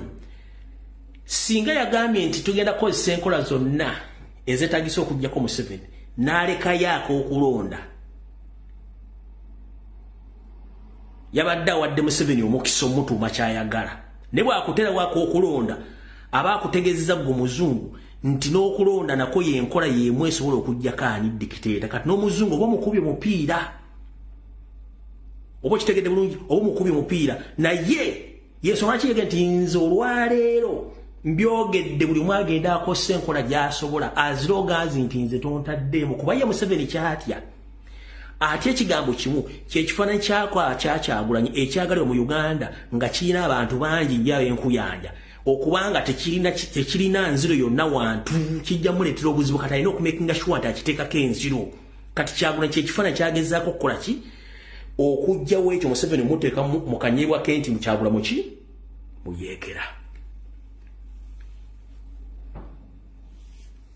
Okitegedde ye Museveni avuga ekintu kye akivuga akitunuza Kyagulanyi muyeekera ekikyagaanya okukwata ate nga tekijja kukwata kubanga buli wabadde ku international level agezaako nnyo okusetinga ebibuuzo Kyagulanyi tebimulimu okukola ki okumutuukayo nga babadde abyagala Museveni. Kati yensonga ki yakivuddemu mujjukire bage nti omuzungu nswera ewali ekiwunya waayagala tagenda wantu watali kiwunya. Essaawa zino nawulira nti Museveni waliwo emmundu ezitokota egindi omuzungu tajja wa Museveni muga nti kyekigenda mu maaso yeetola bwetoolooza eri ng'anoonya kubali abakyankalayo bagamba mubadde mugamba mutya ate mwe baani kati mubadde mugamba mutya nsobola obbabeera babega kuba nafe omusajja oyo yatutamadda. Tagenda genda wa Museveni aba ayina engeri gy'ajja okunoonya mbali abakifudde bakitte ku hayire bajja okuno abayite ayida abatuukako mu nkola yonna esooka we waayi kati nze mpagira mmwe naye nfuniramu luddawa kiraga nti omuzungu anoonya ekintu ekiwunya tabeera wantu wayonjo yanoonya wawunya. Okitegedde?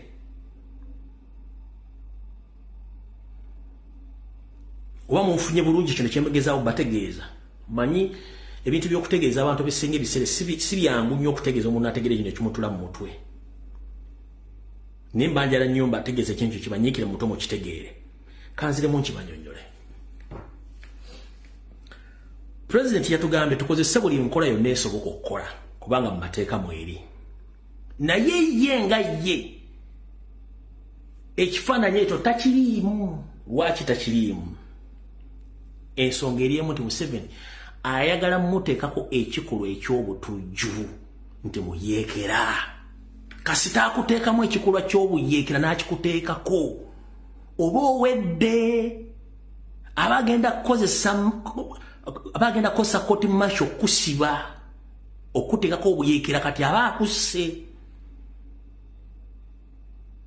Ne international community beekwerabidde kubaga nti ono muyeekera bakutte muyeekera kati kasiba kwata omuyeekera kabaka kuweddeko naye bwe yejja mu kiri ekifaananyi Nakirekera ffe bana Uganda kiba kitegeeza nti kati ffe tulina gaheedi okukola kye twagala. Ye president omukulembeze yaba asigaddaawo.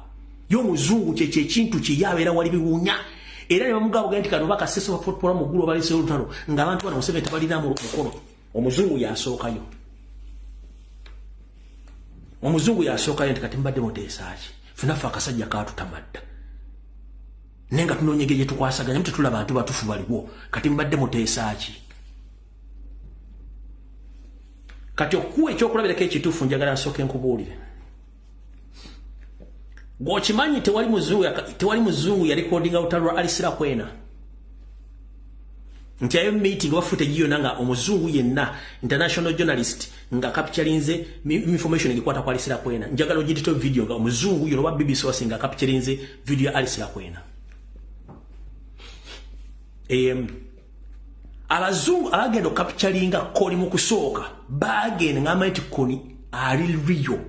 Bagendo tuka nga kiri vice versa. Ngane koli byayogera biri control ku Museveni byakola ki byayogera. Neki backfiringa.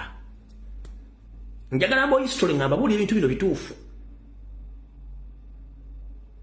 Njagala netyo footage emu nga Moses ali tanajja mu government ya Museveni. Omuzungu yena yamukolako interview mu bayekera byali alina.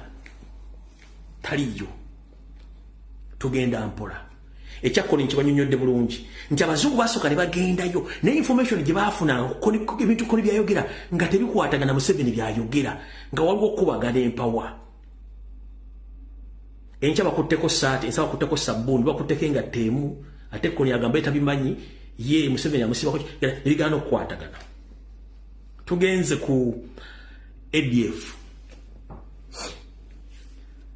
Njagala otera video ddala nga ntuufu nga international media za capturing ADF. Wali mujamiru mukulu n'akabinja ke. Nga bawaliyo information about their mission. Ne bafandazi ne mission yabwe ntuufu. Ogituleetere, ogiteeke wano. Okitegedde? Yensonga lwaki nti abantu bano bonna Museveni yeekolera ebintu bye n'abiseetinga bimuzanyira omuzanyo gw'obinokola kigo binokola.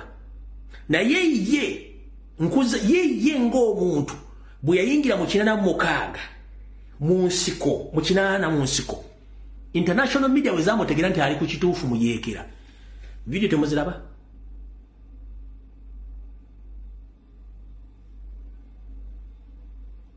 Video temuziraba?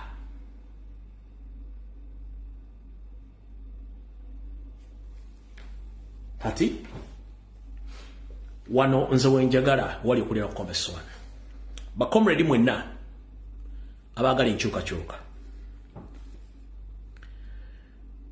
Bw'oba owulira nga oyagala change by all means, muganda wange kola ky'oli ekikuli mu bwongole mu mutima. Museveni yatandika n'abantu 27 naye already yalinayo abantu 1,400 olwali Tanzania nga lutendekebwa n'abalala bamwegako oluvannyuma. Essanzi no tuli obukadde 45 baba na Uganda. Ndoza basinga obungi baagala change. Naye tebajja kusituka bonna. It is impossible. Naye ate tusobola okutandika ku-identifying abantu ne bawera 2,000 basobola okutumala okutandika kye twagala. As long as nti bali serious mu kye baagala. Tetwetaaga abantu bangi nnyo. Era to prove you this, abaana bangi bali mu detention centers, bali mu underground mu torture chambers, mu safe houses. Sirwa kuba nti tebasobola kusala endalinga kudda Museveni wabula baagala ensi baagaana. They were convinced, they were squeezed to pin Robert Kyagulanyi Ssentamu, but they failed to give out the information, or they failed to betray president. As we speak right now, mbaino mutima omugumu. Wonna we bali nabo tubasabira buli kimba kiyitemu. Kati sirowooza nti tunalinda abantu 1,500,000 ne bwe ziba 10 okusituka bonna tebajja kusituka. Twetaaga abantu batono nnyo abalina omutima ogw'ensi yaabwe nga n'abantu Katonda amujjuludde nga ali mu kulwanira nsi ye tagenda kwejjusa. Tetwetaaga ye president abeere wali kubanga nti no wazewe ekintu kyonna ku bantu abasobola okuyitibwa okutandika okuzembera mu nteeko oba okutwala eggwanga mu maaso president ajja kubeerawo njala kuwako ekyokulabirako kino kyangenda okuwa ekyokulabirako tekiri mu Buganda wokka mu Uganda yonna ne mu nsi endala mwekiri mumanye ekiswa mukimanyi bulungi nnyo ekiswa kizimbibwa nkuyege naye ani azaala enkuyege namunswa azaala enkuyege ne zizimba ekiswa kati ate namunswa n'asigala kuzaala nswa toyinza kusanga namunswa ng'azimba kiswa nedda nkuyege ze zizimba ekiswa era ze zimukuuma kati bw'obanga tolaba nko namunswa ng'azimba ekiswa naye ng'ate yazaala enkuyege kitegeeza ye process yeemu nti ffe kennyini bannayuganda oba tuli 2,000 oba tuli 3,000 nga tulina ekigendwa kyekimu na ideology yeemu tusobola okukola ekintu kino ne tukigusa nga nenna mugisimufungize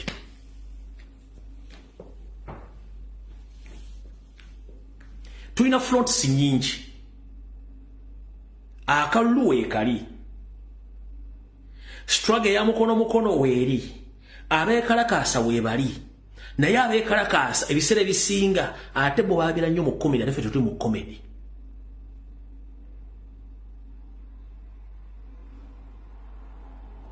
abeekalakaasa osobola okubayita ne bakola ki ne bagaana kati ng'olwaleero president n'atuuka ekatwe abazzeewo bazzeewo n'abasinga babadde n'amasimu nga balikodinga which is nti right yabo kulikodinga tosobola mugaana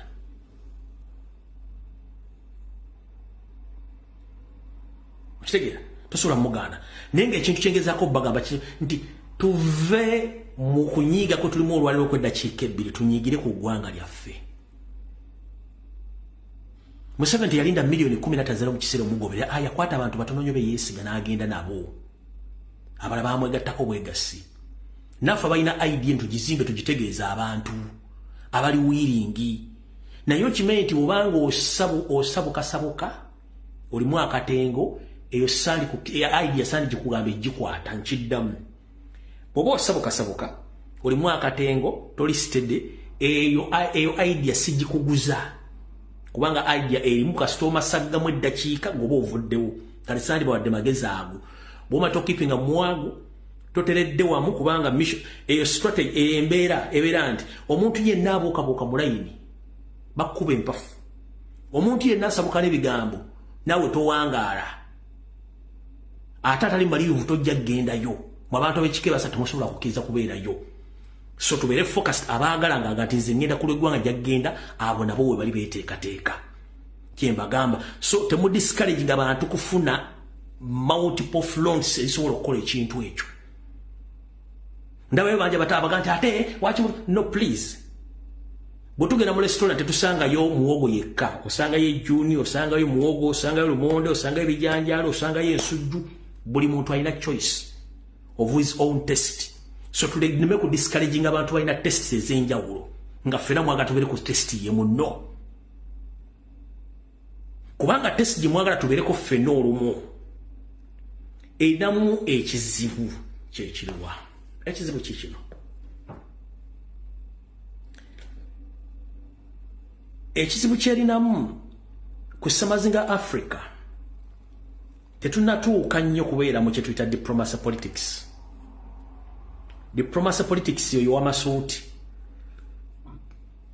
tetunatuuka mubeeramu ola obeera mu w'amasuuti ne mubeera bakalubakakubba box ne bagibba ne badduka ne box y'obuluvu mukono ne gunyooka tojja kabba nja kabba okitegeera ola ne mu diplomacy politics ku lunaku lw'okulangira obulemu ewumi enyooka oli nadduka ne box ne bajjanga ebox zirimu obululu kati ne mu diplomacy politics mutuuka ku lunaku lw'okulangira okubala ewumi enyooka kati mu Uganda tunatuuka ku diplomacy politics yeso lwaki Museveni yagamba nti ffe tugendagera ku bintu byo tujja bitegeera kuba n'akaki kagenda okulonda kalala nnyo so mutegedde bulungi nnyo so tulina abantu nga baga nti bo bali mu diplomacy politics bangi nnyo abo bwe bali abamasuuti nga jaganisa okunsanga mu bintu by'ekiyaaye nga simanyi nekalakaasa sima biki that's not how we conduct our politics niyo genda mubuuza when did the country Uganda change leadership through peaceful means.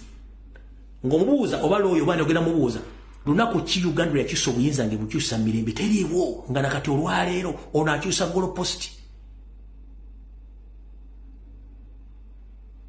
ng'onali mu kukyusa golo post kati otogera olwaleero yalese girlfriend we Catherine bamugemeire kati yamututte ku high court ngali kati yatandise okusetinga golo ze uno Catherine bamugemeire yamulese kati ali ku high court yomu ku balamuzi bagenda tutuuka ku high court.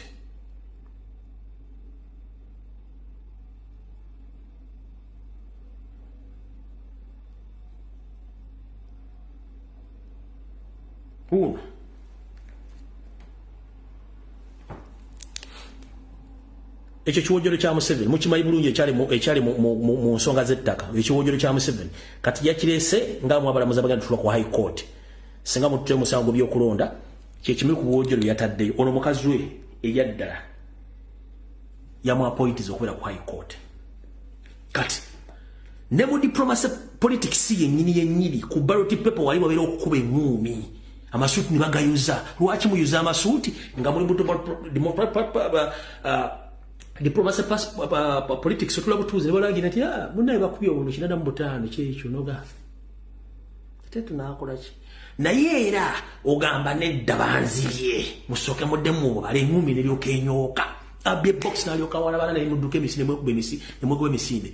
Kati such things tulina okubeera ne different fronts zetusimbawo. Kati ffe abasinga obungi tuba tumanyi nti bannabyabufuzi basobola okubeera na bannayuganda. Bannabyabufuzi abasinga obungi babeera bati bagamba baagala nnyo obalaza obusiimuule webasinga okubeera awo. So namutegedde bulungi nnyo ti Africa ne Uganda nga mweri tetunnatuuka kubeera mu diplomacy politics is impossible. Tannabeerawo era talibaawo.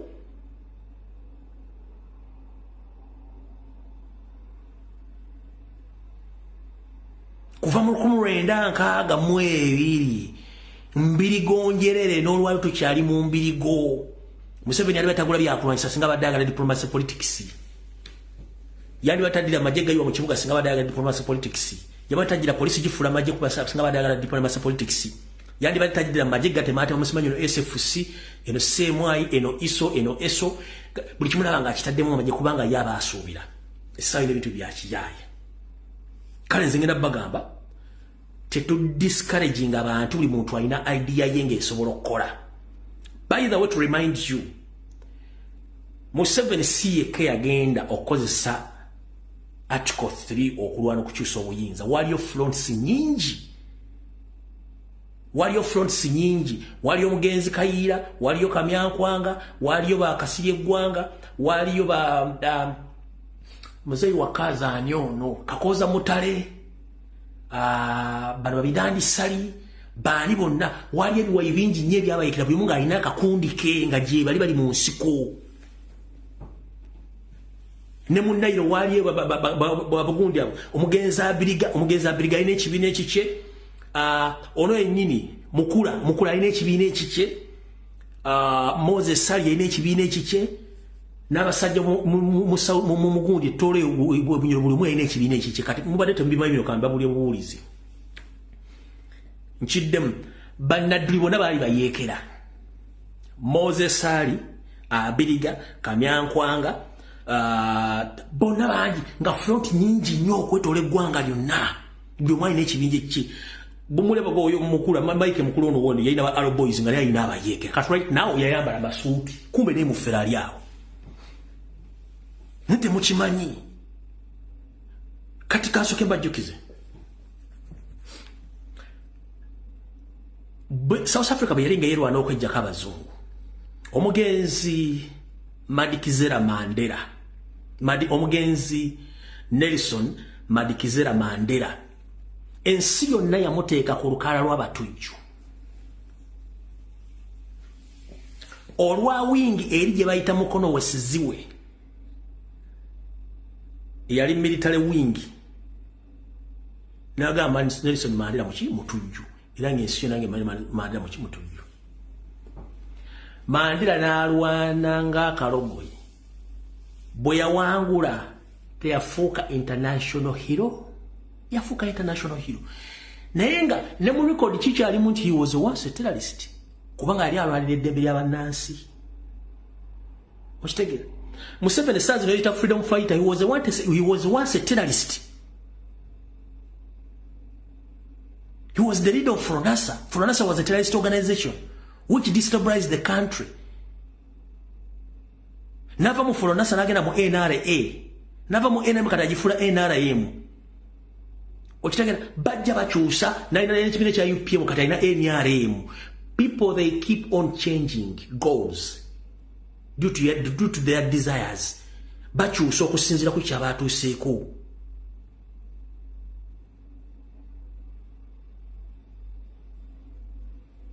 So kati bano ba immature politics abajja ku social media bakubulira ekintu nga kyakubya kutalina history takimanyi. Baleme bajja buli muntu akwate front ye gy'asobola.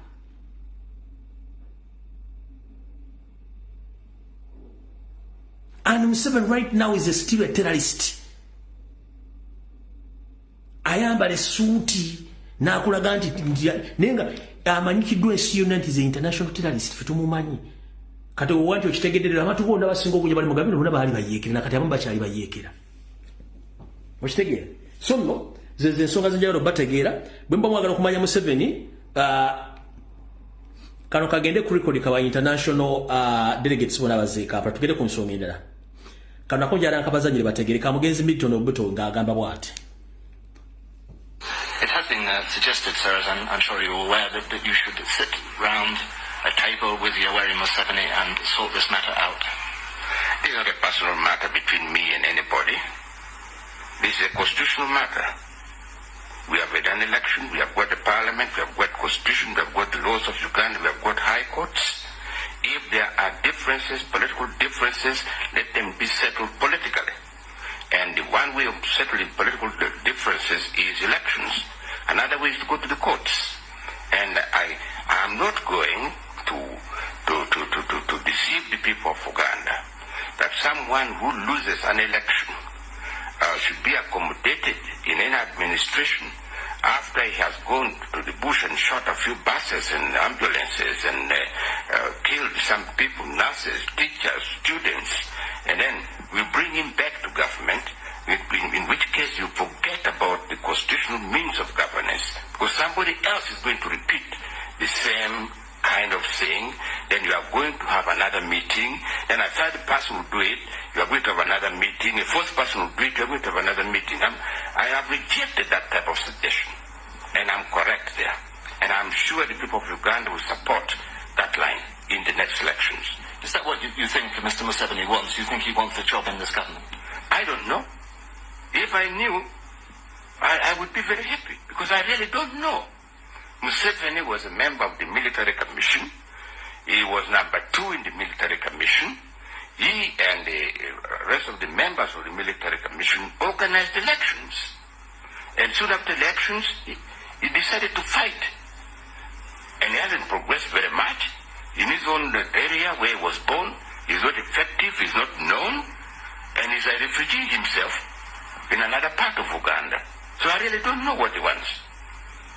Whatever the wrongs of his case, wouldn't it save a lot of life and a lot of money to talk to him? I told you it is not a personal matter. Why do you think Museveni is all that important in this country? First of all, he's not a citizen. He's not a citizen. Where is he? He lost an election. He has no party which is viable in this country. Because he's a gunman. Your name is Robin. Do you remember the history of England called Robin Hood? I do. Yes? Is it worthwhile talking to Robin Hoods of this world?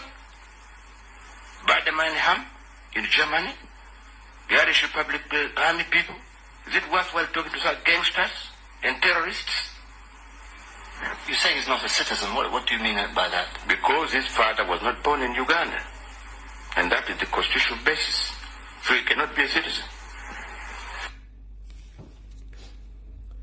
So, nozamo chitegedde. Kati kambaddize akatambi mabega. Mu kinana otawulutandika kinana mugumu kinana mwebiro bera okuteesa awo bagende Nairobi okuteesa emirembe gibukale mu ggwanga. bateesa bulungi nnyo ceasefire mirembe gidde mu ggwanga naye nga olufuluma meeting bw'ati ng'akuba essimu mugende maaso mubakube baali bakyali mu meeting nga bawuza bali mu kuteesa nga akasajja akagamba mubakube bagenda okumaliza okuteesa konna ye engeri y'okuteesa yakyali kigumaza ng'ente esula ku kyoto bateesanga eno bakaba kabukenesi muteese ebyammwe nze n'abalaba muteese mugira muteesa pozi mbadde mugamba ki ne bateesa nga yo olufumo ogenda mu hoteri ng'akuba essimu kali Mulumbuye watugenze wano nga mukube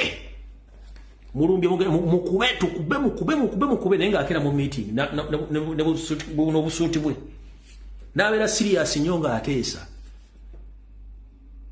ne basayininga peace agreement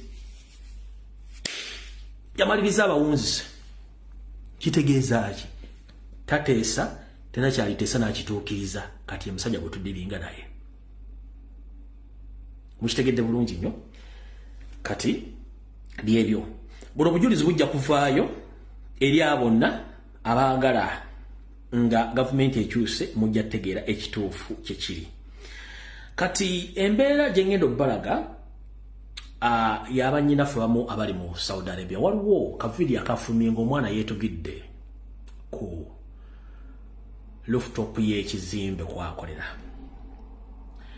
abala bangi tobera ku social media nga bakaaba k'emirimu gibayinze si lwa butaagaane kwagala kukola emirimu gibayinze balya bubi basula bubi buli kimu tekiri bulungi Uganda okwaffe okwaboobwe singa ensi badde ng'erimu abakulembeze bategeera twali muna Uganda yandiyagadde etwala mwana we Saudi Arabia kukola bwayaaya baba housemates ge mazima teri muntu yandiyagadde kubeera mu musana ogulinganga geyeena omuntu watuukira okweyimbamu ogwakabugu omuguwa wette kiba kisusse teri muntu yandiyagadde genda Saudi Arabia kukola bwayaaya singa ensi yaffe badde erina abakulembeze bategeera ngenda kuzanya ka video kano ka mwana muwala era nendo oba jabbabuulira ne kankwasiza ennaku nengana ku mwana w'omuntu taata we yafa maama yafa naye ali ku mugo gwa ntaana naye agenda naye ng'ekimukoze ebintu bino mismanagement of all natural resources n'okubanga they are lacking what to do we're back at home maama we yafa taata talina mwana talina maama ku nsi talina taata ku nsi naye ali ku mugo gwa ntaana ensi emulemberedde gye yagenda ne batuuza namukoya meeting kutunda byebugagga bya ggwanga buli omwana wuntomokabira kuno kulonzera video mwagira bedda ku social media kuba bwetuzanya video zo social media ebiseera ebisinga ku Facebook kuba zisensalinga kati kanjiza nnyo nekiba kibe maama yafa taata yafa naye yennyini abadde nga atwala ine gy'omusayo bamuggyemu ensiga agenda kufa yenna afaana bubi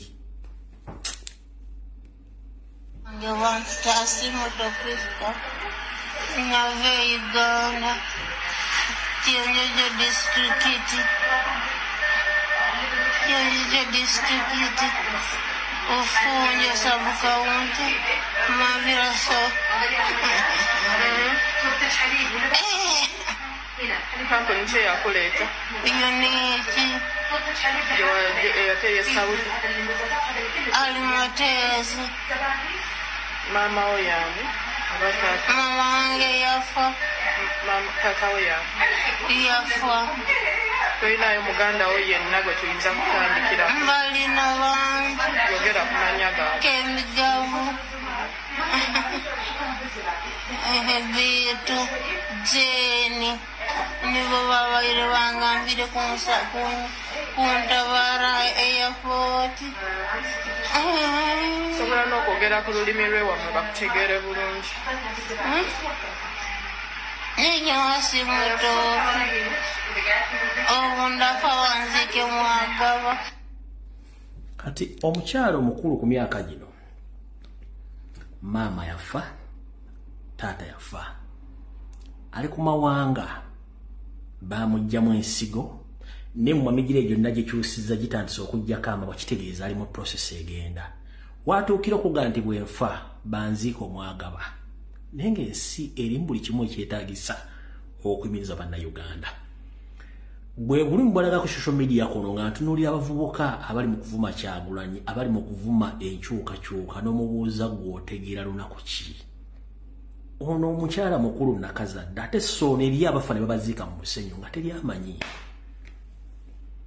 tetuli wano kwogera nsonga zino kuba tetulina byakola ebintu bye tubagamba bikulu ensi zino zimuli mu Saudi Arabia Museveni Amin yaziwaako obuyambi Uganda yaziyambako Dubai abaana gye basula mu bed space n'abala basula mu park Amin yaziwaako obuyambi nga tezina kye zirina but ask yourself what went wrong after that period of time whereby all Ugandans now they travel all the way from home to Saudi Arabia to seek for jobs. The same applies to Dubai, Abu Dhabi. Whenever they are suffering, but we have each and everything. Tetwogera nsonga zino bokuba tunanya viewership likes what but there is something behind kye twagala tubategeeze nti ensi yaffe esobola okwa accommodating Uganda bonna at any cost kubanga tulina ebyobugagga.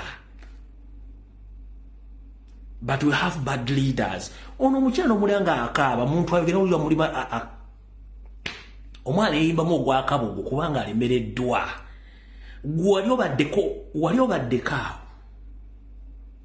bakuleesa okukola omulimu gukuyi omulimu gozza okukola ozze na jambiya kyokka nga omuti gwetaagisa mbazzi.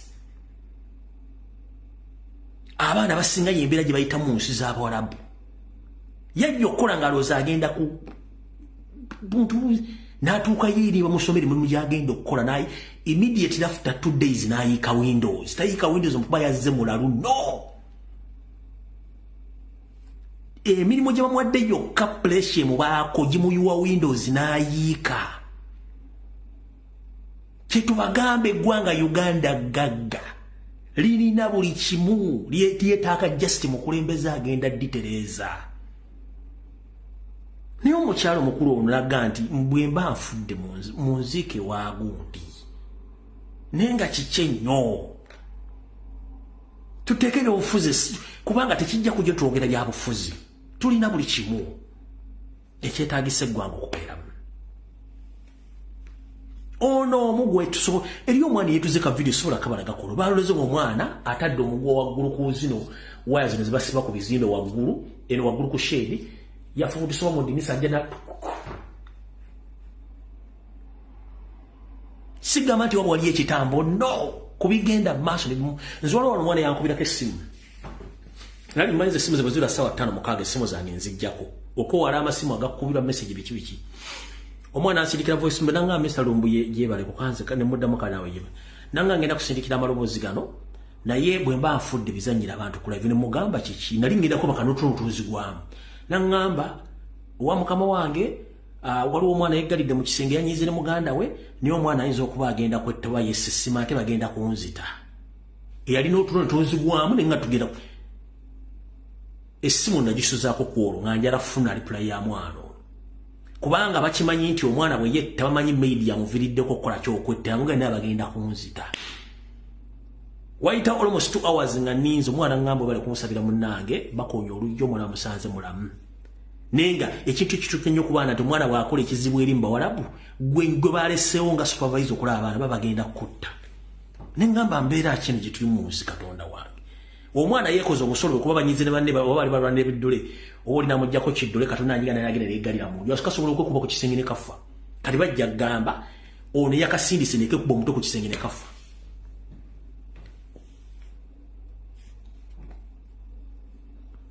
Neba tuza na mukwaya meeting bali asereza omusolo muvuge mmotoka za bukadde 8 zisobola ku eze million 8 sobola okukola factory small scale factory ziyamba abantu kubera sobola genda bwobweru kubanga kansoka kubulye economy nga namu ng'emirimu wejiri n'omuntu emitwala 25 gisobola omusa sustaining obulamu mu Uganda kubanga emmere mu Uganda ya raisi as long as omuntu alina wasula nekati mu Uganda bofuna omuntu 1 million omwezi tosobola kusustaining obulamu ku million. Education system is expensive. Everyone be expensive. Transport is expensive. Buli kimu kiri expensive. Why? Kubanga abakikola kagendere ng'omukadde ako gabantu bali bidone siba givemba duke. Kimutasobola kumanya.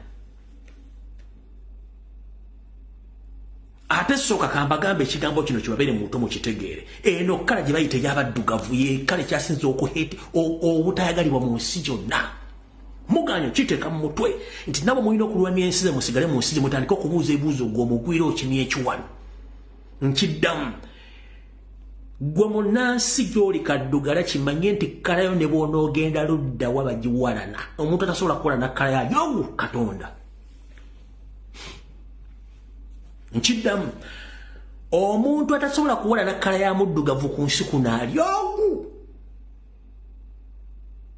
Allah fego tuyita Katonda abasigadde ku nsi yonna bawalana kala gwe bayita omuddugavu oyingira mu supermarket y'omuyaaye n'akutunulira n'asooka n'akutunulira gamba oyagala kingoze ne ssente n'atandika okutambulirako nga bw'okwata ebintu n'alinda oba olina ssente nga n'essimu emulimu nga yagala kukubira poliisi n'oyingira mu moole ennene amaduuka goganda no n'akolero no n'omugamba waayi naga no n'ogenda kuliddayo ne bakwaniriza n'ogula ebintu n'ofuluma n'avaayo n'alingiza naga nomuddugavu kitegeeza badde ne ssente so bwe tuba nga tukyalimu eyo suspense nga we are denying ourselves tulina okubeerako ewaffe we develop our country if we had a meaning and meaning akyaliwo singa bano bonna abasajja bajja buzi mu Uganda to invest their money n'okufuna obulamu obupya nga bazze ku discovering what is Uganda right now nekye tubagamba mwebuzabuza nga bafuka banaaba mu kubanga muli mu nsi temuli bisooto kubanze natuuka Dubai nkwata iPhone simanyi 16 terya kwagala you a black monkey black man nobody's going to love you nobody's going to love your color terya kwagala kino nzo ganti nchogera kubanga nchogera ni ku social media gendo lekebere ku video ziri okotola sina mu America the same thing which is happening or n'abasajja ba celebrities agenda mutu this is not your level nenga aina kakadde ka dollar mu nsawo this is not your level muddugavu police ne kusanga mete gwe mubbi era kati kisaving abaddugavu mu sezimu police ka system yimiriza ajje mikono ku steering n'afulume motoka nga yebwala bato kubanga ekyo bakite county mwe kala ya mu kizibu nengo olina ensi etonya omubisi zaabu n'ebikomo naye mismanagement erimba kulembeze n'obuteyagaliza kyekizibu kyaffe. There is no need of abusing each and every person who seeks to go in that big office to settle that country. We've lost each and everything in these 8 years. We have nothing. Everything is gone. You keep on abusing on a daily basis, but you don't know what is going to come after.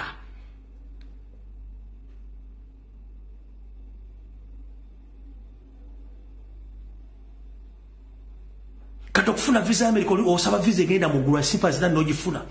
Okufuna visa Canada agenze no saba butono onyosinga. Ofuna visa Bungereza olinga agenda mu guru nenga kyogenda ogenda mu genda you don't know what you're saying. Kyoyogera ko tokimanyi. Nembo kujja mu Uganda visa bagifuna ku nusu wanga bagifuna ku kisawa bagira na bwerere.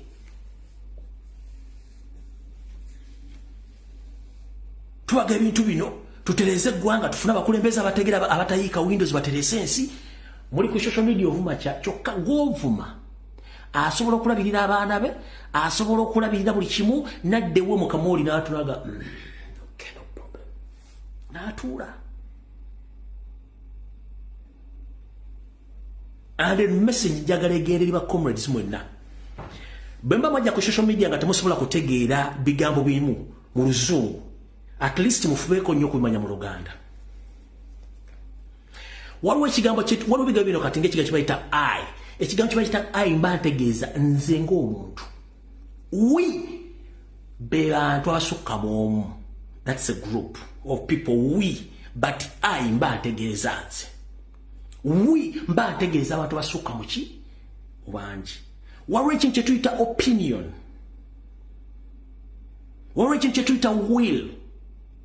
Okusalawo kw'omuntu. There is no way wonoganti you are fighting for freedom that you can't accept someone's right and someone's opinion. If someone decides to ngenda kulya katogo, don't force him to eat pumpkin. No.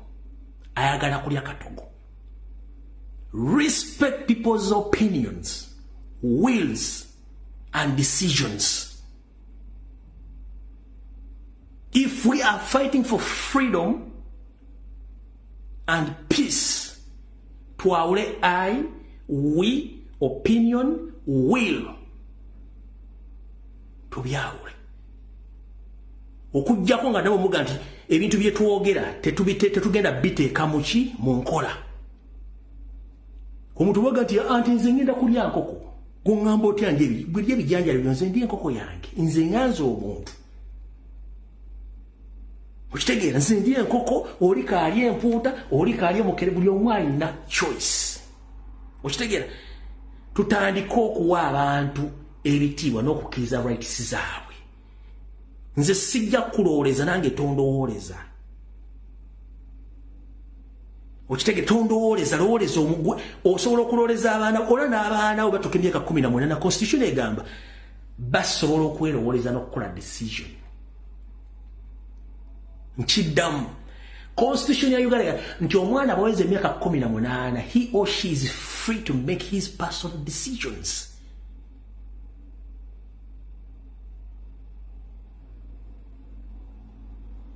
As simple as that.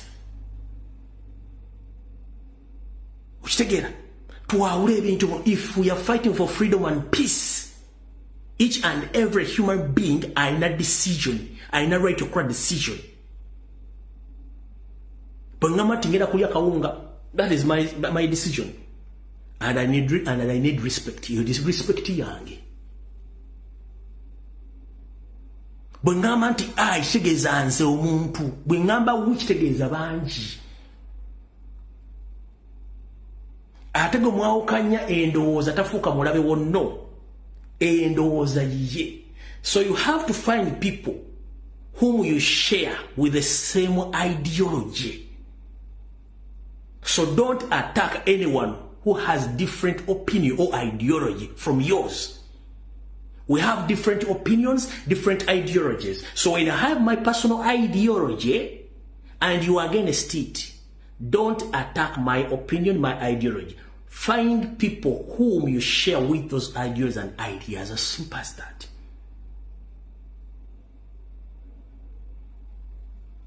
Take it. Yes, so ngana kutte Bible ng'ogenda okulayira mu office yonna bakugamba I swear. So we swear. You swear as an individual. Ebiragiro by'okuba obikubanga bw'omu.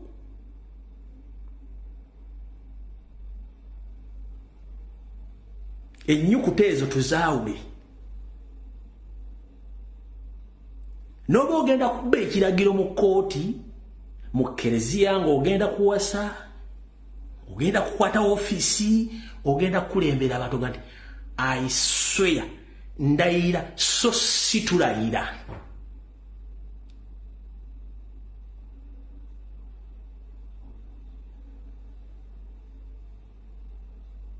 Okitegeera?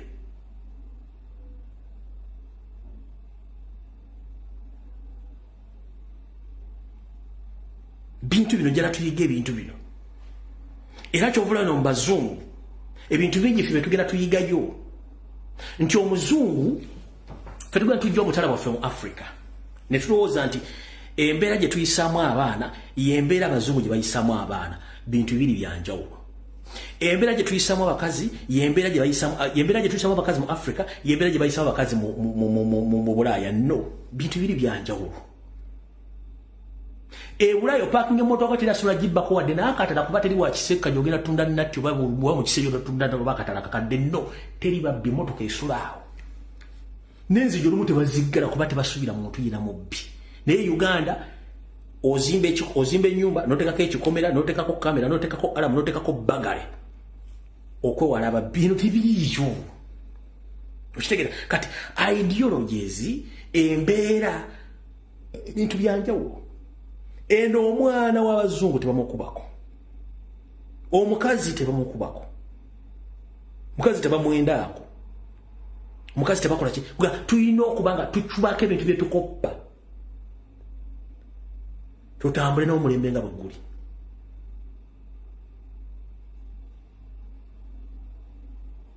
Kubano wa polisa ineteke ligamba stop yemirira don't ero wa polisi kastoduka owawan aina right ya kupesa sikuguru newe Uganda akirina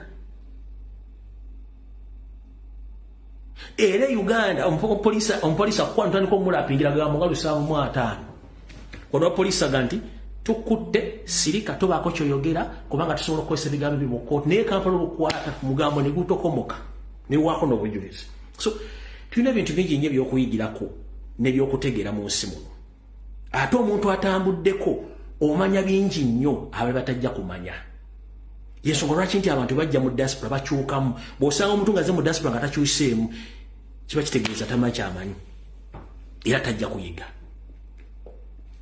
mukitegeera bulungi nnyo omukulembeze gwe tugula Robert Kyagulanyi Ssentamu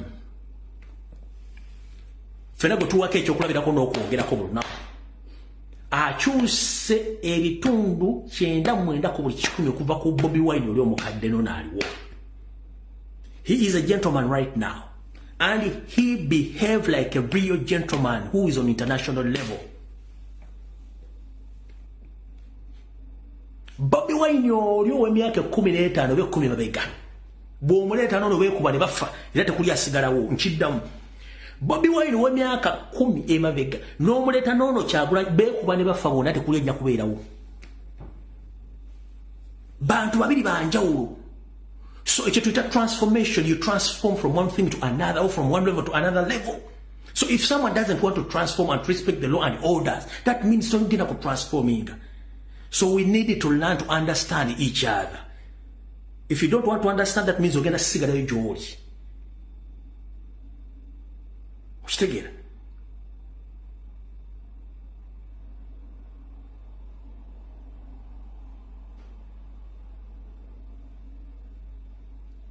Gwe Kampala osobola okulinnya taxi nga togisasudde. Eno w'ogirinyira kamera ejja kulaba otuuka ku bus stand edda kuba gesi wote wasasudde bus. Fine ekuliko. Ojagera mu supermarket wa molo ojja olugoye oba wakayita ku counter ala mwevuge olugoye gy'obbira ennyini. Naye Kampala mu supermarket emikebe gy'amata bateeka eno mu lubuto wansi mu mpale. Ene bula tosobola teeka mikobo gy'amata kubanga kamera ziri all over. You have to pay. Okitegeera? Tulina okwadoptinga ne system etambula. Aye tulina okubeera ab'enjawulo n'ebintu bino.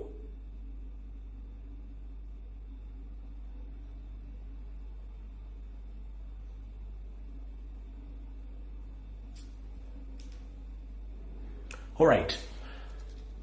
Tukina kusinkana ku Sunday sawa zijja kubeera 2 buyimbule mbulange Mengo semu kama tukeyo rensonga nti lutukesa lutubala tulinga nkoya mutamivu tomanyo obulabira olwencha obuno obera olwaliro nenga tusabire nnyo mukulembeza tusabire nnyo neggwanga Uganda alina ffe twesabire ekyokubiri kisembayo buno bakanjala bugendererwa na Uganda mwenna. Gorano oyinza okuba ng'olina akawogo oli musanyufu eri atakayina. Olwaliro oyinza okuba mu office ng'okyunya abantu banna Uganda naye ekyo tujja gibeeramu ate office gy'olimu yali ebaddemu omuntu omulala.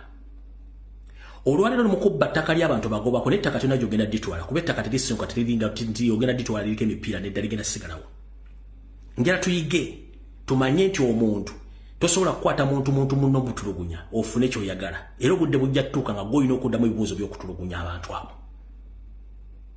Bannayuganda bali mu office eggwanga lirina okukyuka by all means. Solution ye Uganda okuterera si kutta abantu kubanga gy'okoma okutta abantu oba oleeta ebiwundu gw'otidde omuntu we naye alina abantu. The end of the day agenda ku revenginga naawe baku revenginga ku omuntu wajja kuddamu revenginga. So we are not going to stand in such a position that if I kill I must be killed and my family will do the same. Revenge until when? The world is changing at a very high speed. The system of assassinating, eliminating, kidnapping, that is the old-fashioned system. We must sit and we dissolve our political differences. If Uganda is to develop, we must sweep away all dictator-minded people. Dictatorship doesn't develop any area of the world. And we must respect the citizens. Kubanga without those citizens, the wine getting a major sort of musolo. Aine gwanga tesobola kubeerawo. That's why we are called Ugandans. That is our country. We don't have any other country on this planet Earth. We are called Ugandans. So we must sit down and we solve all political differences maturely. Not by killing, kidnapping, or embezzling people's properties due to the personal interest. That system must stop with immediate effect. So me having different with someone doesn't mean that I must be eliminated for you to gain your freedom. No. We must settle our political difference maturely, not by using force or power. Kubanga fena tuwetaaga. Bononzito lwaleero omwana wange akimanyi nti gonzise ajja kufuna engeri yennyini gye yeenazamu amaziga okulanga nawe akutuusaako amaziga. Naawe omwana wo gwe gwenzise ajja kumanya nze nakusse naye ajja kunoonya engeri gy'antuusaako obulabe. Tunaabeera mu nkola eyo mpaka ddi?